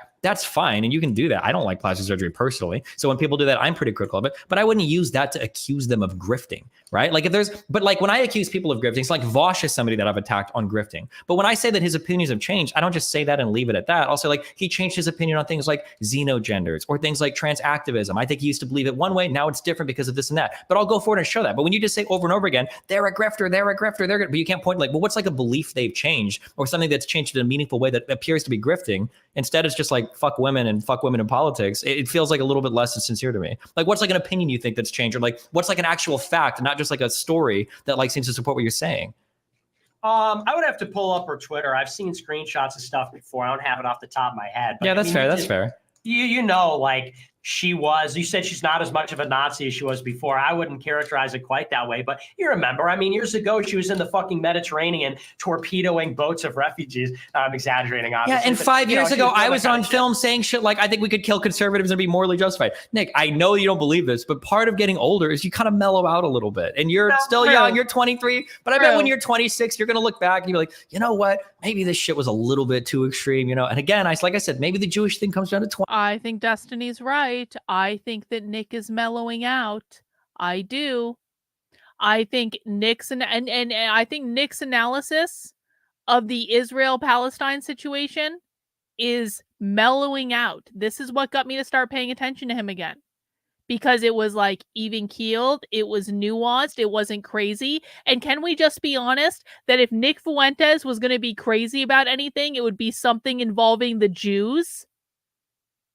Nick has started to mellow out. He's getting older. I know he doesn't want to admit this, but he is getting older. He's growing up. He's probably facing the realities of some situations that he's gotten himself into by saying something stupid when he was younger. And I think he's going to keep mellowing out. I do. And I think that's a good thing. I think it's a positive thing.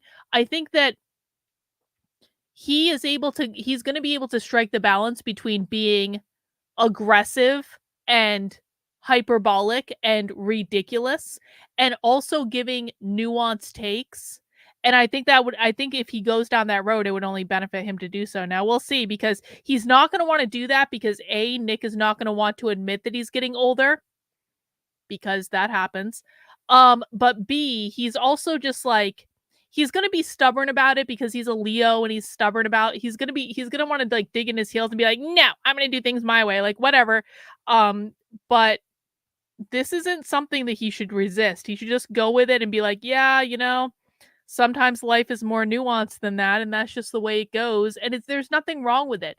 There's nothing wrong with evolving your opinion as you get older. There's nothing wrong with saying, it's not that I don't believe X, but maybe I didn't consider A, B, and C. Like, I still believe X. I still think this is true, but maybe there's other perspectives in this too that I didn't see at first, and maybe that can add more substance and depth to the conversation.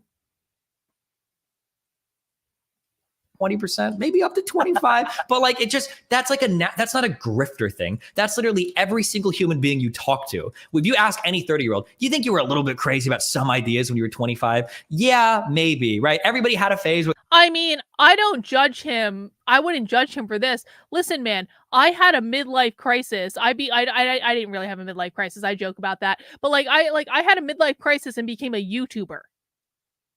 So, and now today, I act more like I'm in my 20s today than I did when I was in my actual 20s. So, I don't judge for that sort of stuff. Like, life happens, we grow, we evolve. I also feel better about like myself and like expressing myself than I did definitely when I was in my 20s. Man, my 20s were a shit show. But like, I'm not going to judge about that. I don't think that we should be judging people so much. It's like, act your age, be appropriate. Like, fuck that. As you get older, maybe this is just me, but I know I have some older people in the chat watching right now. Like, I felt like I gave many less fucks in my 30s than I did in my 20s. And by the time I hit my 40s, man, I ran out of fucks. I ran out of them. And I think it's a good thing about running out. I think running out of fucks is a good thing. I think it's like, you just don't fucking care anymore. And I wish I had been this way in my 20s. I wish I had been this way. Honestly. I'm way more fun now than I was in my 20s. I think I'm more interesting now than I was in my 20s. I think I'm in some respects more chill than I was in my 20s by like a significant degree. You know? I mean, I'm obviously 29, Chad, but in the alternate universe where I am in my 40s, yeah, I mean, like but I'm obviously 29, okay? 29.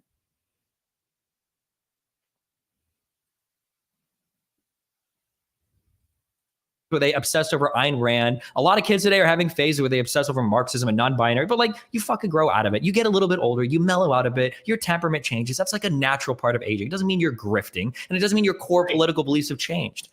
I agree that sometimes, like, I'll give you an example of like Hunter Avallone. I think like Hunter Avallone legitimately Grifting. changed his mind. No, Sure. I A lot of think people call him a grifting. grifter too, but yeah. I think he's Yeah, grifting. and I don't think he is, because he's obviously, I think he's making less money and he's getting less views. I think Hunter Avallone is absolutely fucking grifting. But I think here's the problem with Hunter Avallone. I think he's not grifting well.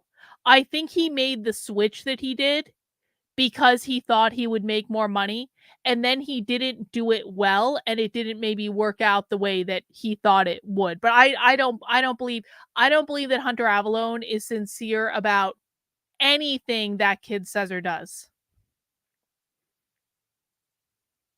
And like, he took a hit for doing that, and like that, I believe, is a sincere belief, and I think that people can sincerely convert for better, for worse. But you have to look at like it's like context, and you have to look at sort of like the outcome and the manner in which it's changed. The thing is about being right wing is like, you get a lot of flack for being right wing, and so when people are one way and then they become another way, and it just happens to be a little bit easier, the question is, did they do it because it was easier? Did they rebrand because they got tired of the kind of sanction and restrictions that come with saying certain things? Or did they do it because they're sincere? Now, it's not to say that people don't sincerely take a different approach or have a different view that makes their lives easier. They can do that. But also, you have to scrutinize. It's like, well, did they back down because it was hard or because it was true? And I think in the case of somebody that like disappears under these kinds of circumstances, like, yeah, she had a kid, but also there was a very damning hit piece that came out. And it wasn't just that hit piece from Milo. There was a lot of drama surrounding Kaylin Robertson and the trans boyfriend or whatever.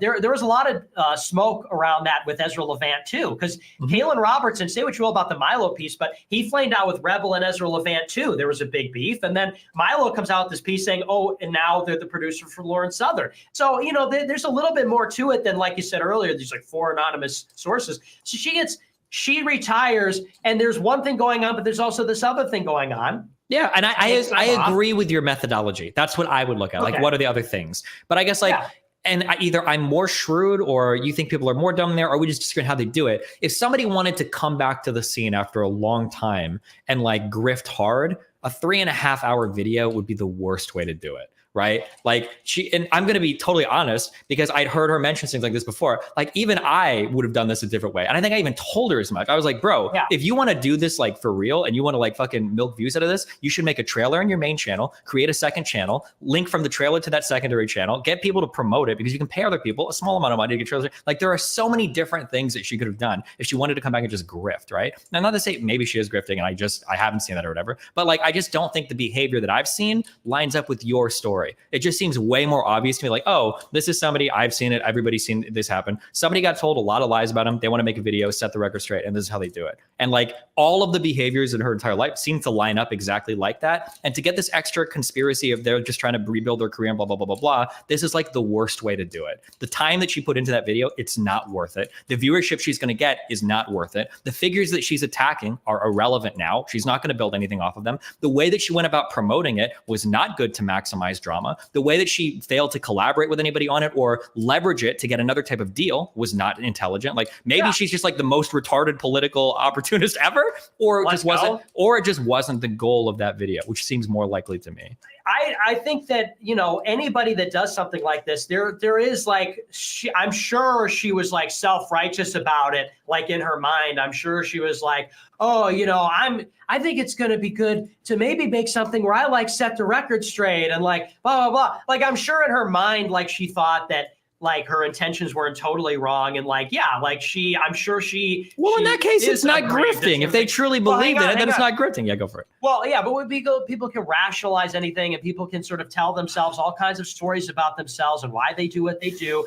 But at the end of the day, it's like Lauren Southern is irrelevant. The people she's talking about are irrelevant. The drama that she's talking about is irrelevant. Like it's settled, it's buried, it's over. Why exhume all of this drama with all these irrelevant people? It's like really because like fucking July 2022 is a time to talk about things that Milo did in 2015. Yeah, because it's irrelevant to all of us, but it might not be irrelevant in her chats or in her comment sections. Right? I'll have drama that I think is irrelevant, like that Naked 8 video, but people are still bringing up the claims a year later. So eventually I might feel the need to address it. I don't think that's that wild. But hey, you know, that's just my perspective on it. But yeah, I mean, I guess we don't know what's in her heart and we don't know what's in her mind. And we know that it's evil, this, though. If she's a woman. Right, at the very least, we know that. Yeah, true. Correct, exactly.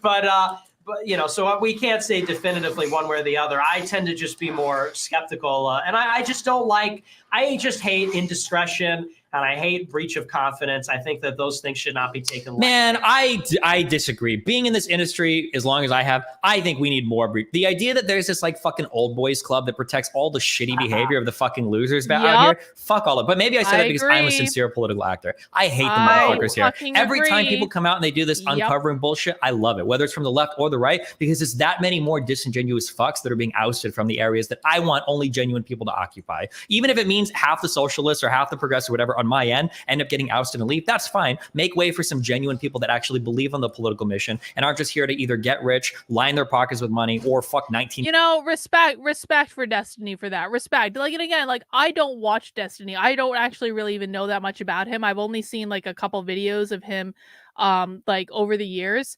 But like respect for that, for saying like, you know what, it might drive out some people on my own side. I don't really give a fuck because I want real people in my you know, in my space.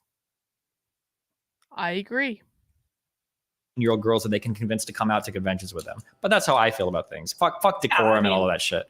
I agree with you in a sense because like that is totally going on the right wing too. I mean, of course, there's no shortage. Well, sure, but if you don't agree, because if you agree with me, then you'd say like, fine. Now, what I will say is sometimes when people do these expose videos, they're fucking lying, and I know that because there are videos about exposing Caroline Borisenko with like all these like clips shit out of context and just like flat out lies, and so people do have to have discernment when they're doing this stuff to be able to say like what's real and what's fake, and I wish people had a lot more discernment than they seem to.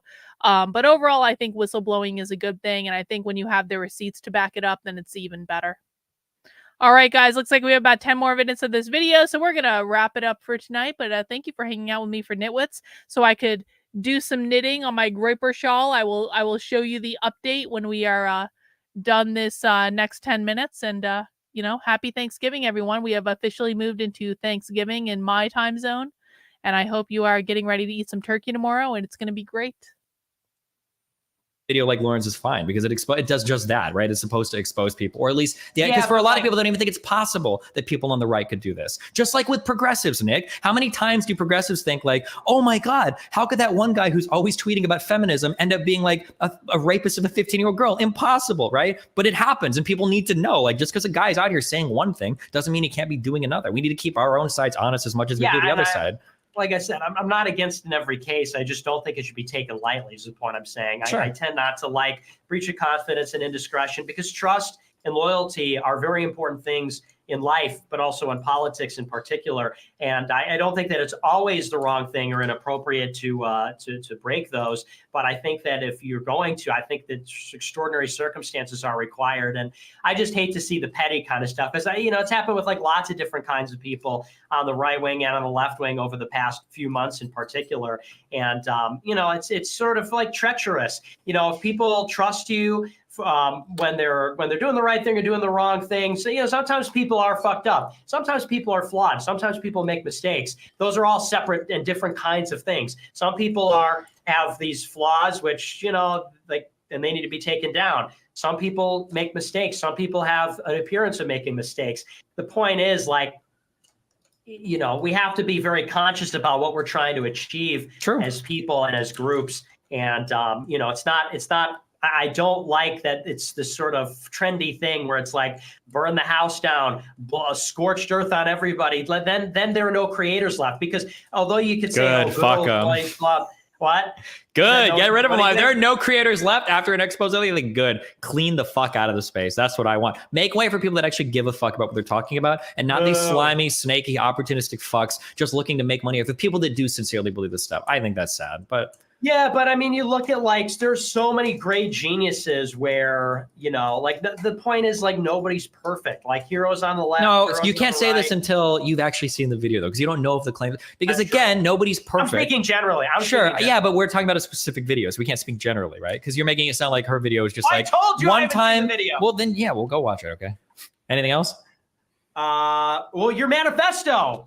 Yeah. What about it? Of course. I read the first couple chapters. So let me ask you this, because this has been bugging me. Okay. So you're hyping it up, and I'm all excited. I'm not hyping it. I told people all the time it's gonna be so fucking boring. No, you hyped it. You said the manifesto stream. I'm not gonna publish it until I stream it. Mm-hmm. You made us all wait, Steven. And 30,000 words, and 10,000 of them are emails. No, it's okay. It's okay. But so that's not my question. My question is. You hype this up. We're all excited. We're all rock hard. Okay, you've teased us. Yeah. We're ready to go for this big thing. And it's not really a manifesto, is it? Because it's kind of just it's a little bit about e-drama. It's a little autobiographical. It's a little bit about trans. Yeah, literally the point was like, here are all my views. People misquote me on a lot of them, and then here are like some people that lie about me and why I think that's wrong. That's all it was. It's never. So that's not really a manifesto, is it? No, it's not like my last ones. But I was telling people on this for weeks on my stream, like, guys, this is not going to be. I put it in my subreddit, like even other people were saying this. But I think the problem is that my community memed it a lot, like, oh God, we're all hyped as fuck, and then people on the outside started getting hyped. But the reality is that like I told my community for weeks, this is going to be fucking boring. It actually got better response than I thought it did because I thought it was going to be. I didn't even think it was going to get the response, but I think I got 1 million views between all 3 videos, or maybe a little more. Yeah, it was huge. Yeah, well, everyone was talking about it. But but that was always going to be a boring thing. It wasn't like a huge call out thing. But there's a real Destiny renaissance going on. Frankly, I don't know. I mean, I don't really watch your engagement very closely, but I think you're doing a lot better on YouTube than Twitch. Is that right? Well, given that I'm permanently banned on Twitch, yeah. I mean, like that you were doing on. Then I was doing. Yeah, probably. I think I'm just being a little bit. It's because I'm going to be honest, okay? You can track all the ups and downs of my career based on how addicted I've been to League of Legends. And I've been off that league pipe for months now. So if I stay off the league pipe long enough, I could be president of the United States. But, I'm feeling the call of that rift, okay? They've released a lot of new champs. I got a friend. We haven't gotten a diamond in a while. I don't know, man. I'm feeling it. We have to get this man on League to save the internet right wing. Yeah, true. Well, really, more like save Vosh, He's hanging in there, he's in his corner. That's like the right wing said, sort of like that meme with that movie Thor, where we're like, we can't beat, the right wing is like, we can't beat this fat retard, but he can. And we point back and it's Destiny not playing League of Legends. Well, I need to spend more time attacking conservatives. Thank you for reminding me of that. I'll go. So we got about 4 minutes left, and then before we conclude tonight, we're gonna do a special bonus short reaction, very short, in dedication to Bot, and that's all I'll say for right now. I'll get back to that. No, I need to go over that Matt Walsh documentary. Come out as the big trans hero. I can't wait to do that one. Yeah. So, anyways, but I'm gonna read your manifesto. It's on boring. Stream. You gotta do more writing. You know that because you're a political guy, and the writing is more difficult, and it's a legacy. You want to leave behind. This is your. That's what people are going to go back necessarily and watch an 8-hour stream and play Minecraft. I thought about the writing. I thought about it. I was going to add one chapter Writing about my support for Israel because I had a Jewish dude offering me $5 million for it. But then I was like, you know what?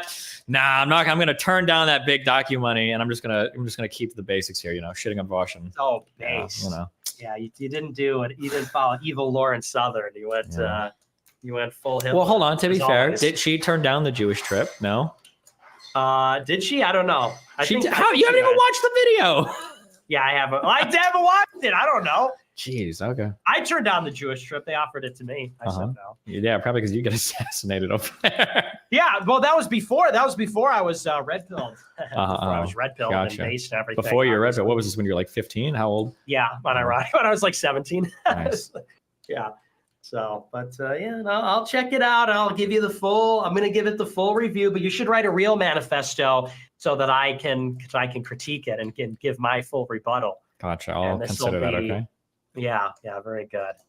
All right. Well, that kind of seems like they're not really going to talk about much more. We have one more order of business, but guys, I just want to show you the progress on the Groyper Shawl. I'm actually at a good stopping point. I'm still working on the border at the bottom that is curling right now because that's just the way it goes, but you can see the border at the bottom of the Groyper Shawl is coming along nicely. It's getting actually much quicker to knit it now than it was before, but I really like the green. I think the green colors are working out great, and of course we have the band symbol in the middle of the shawl, the band shawl of 2023. But guys, before we wrap up tonight, Bot has made a special request. Every once in a while, just to keep Bot happy, we have to watch the Penguin sex ed video. Now, for those of you who are not familiar with the Penguin sex ed video, this is a video that is really shown in middle schools all over the country, some elementary schools as well, teaching kids about gender identity and expression, and you will have the song stuck in your head for the rest of the night. So as my Thanksgiving send off to you, I give you the Penguin sex ed video. No matter how you're born, we each have the style. I'll tell you in a while exactly what I like. Ariana and Renee, they both are born girls. They go into their changing rooms. Ariana loves twirls. That's not for Renee. Pink will not do. All girls don't wear dresses, they wear pants too. As Renee lost her mind, what's running through her head? Ariana can fix this, no is what she said. When you put it on, you do a little groove. You know you've got to move. That's how you know you've got it right. This is me, who I am. See me in full colors, me like no other. Originality. No matter how you're born, we each have the style. I'll tell you in a while exactly what I like. Bryce and Jason, they both are born boys. They go into their changing rooms. Bryce jumps out with joy. Jason has a different idea. The sweater is where it's at. Bryce has to fix this. Here, try this or that. Wait just 1 second. Don't tell him how to dress. Ariana knows this. Only Jason can express. This is me, who I am. See me in full colors, me like no other. Originality. No matter how Here's you're where it born, we gets each good. have the Hang style. on. I'll tell you in a while exactly what I like. Darla and Charles, one girl and one boy. They go into their changing rooms. Charles is feeling coy. Others are thrilled with the look, but Charles is quite unhappy. Let's try this again. Yeah, this is snappy. Some are confused. They just don't understand. Charles, now Charlotte is certain. Ariana's her biggest fan. Some might keep their distance, but others will come around. Come on over, Darla. Show us what you found. Darla had something on, but is not quite convinced. She wants to try again, yet she still gives a wince. Nope, not right either. Why can't she decide? Sometimes it takes time, only she can find her stride. Darla presents an outfit. The new name is Darren. Now everything feels right. The person within he's sharing. When you put it on, you do a little groove. You know you've got to move. That's how you know you've got it right. This is me, who I am. See me in full color, it's me like no other. Originality. Here we have Skylar, born a boy or girl. Not interested in the girl look. Won't give the boy look a whirl. Skylar wants a new path, and it isn't one of those. This is a unique look from Skylar's head to The toe. non-binary look. When you put it Non-binary on, you do look. a little groove. You know you've got to move. That's how you know you've got it right. This is me, who I am. See me in full color, it's me like no other. Original is me, who I am. See me in full color, it's me like no other. Originality. So that is a video that is really shown in middle schools all over the country in sex ed class. Now, do you want to do a bonus video? Can we do one more bonus video? Can we do the boner video? Does anyone want to do the boner video? Can we please do the boner video? I hope it, like, if you haven't seen the boner video, this video is the most wholesome video you're ever gonna see. The boner video, I'm dedicating the boner video to Nick Fuentes. Just in case he ever wants to have sex with a girl or a boy. We don't judge. I mean, I guess anyway, let's watch the boner video. This is going to be the most wholesome thing you see all day. Well, I need to see what my life is about as Martin Founder figures it out.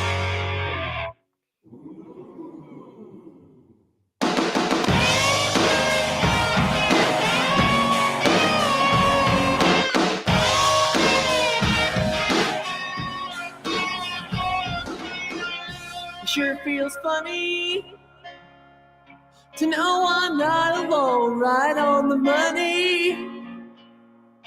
Stands up on his own.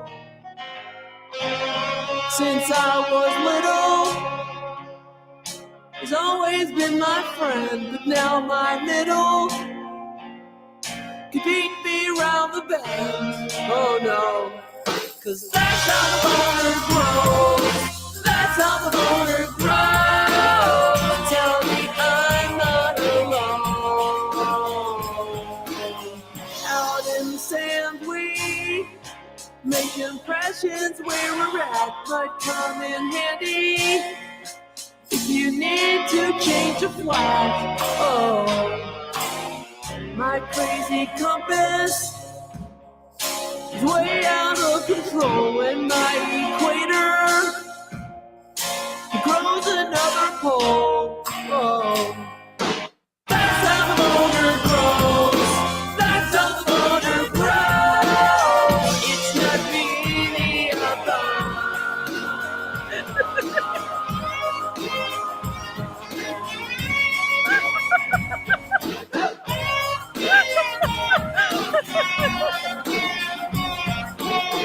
They say it's normal. Each guy gets his own, so we've erected all these monuments in stone. That's how the boner grows. That's how the boner grows. That's how the boner grows. That's how the boner grows. So I'm never alone. And that's all, folks. That's it. I hope you enjoyed the penguin non-binary trans video. I hope you enjoyed the boner video. Again, those are real sex ed videos that are really showed in schools, but we can enjoy them too. All right, I'm going to wrap up the stream now. Thank you guys for hanging out with me. I hope everyone has a very happy Thanksgiving. I'm probably going to stream sometime tomorrow, like in the evening. Probably. Not guaranteed, but I will be cooking Thanksgiving for me and Victor tomorrow. And then we're gonna have dinner, and then we're probably gonna watch a movie or something. And then, you know, I might mosey in the evening when everyone is good and sick of their family to do something.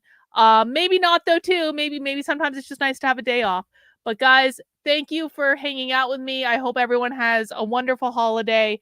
And if I don't see you tomorrow, I will be back on Friday. But guys, take care. Have a good rest of your night. We'll see you soon. Bye.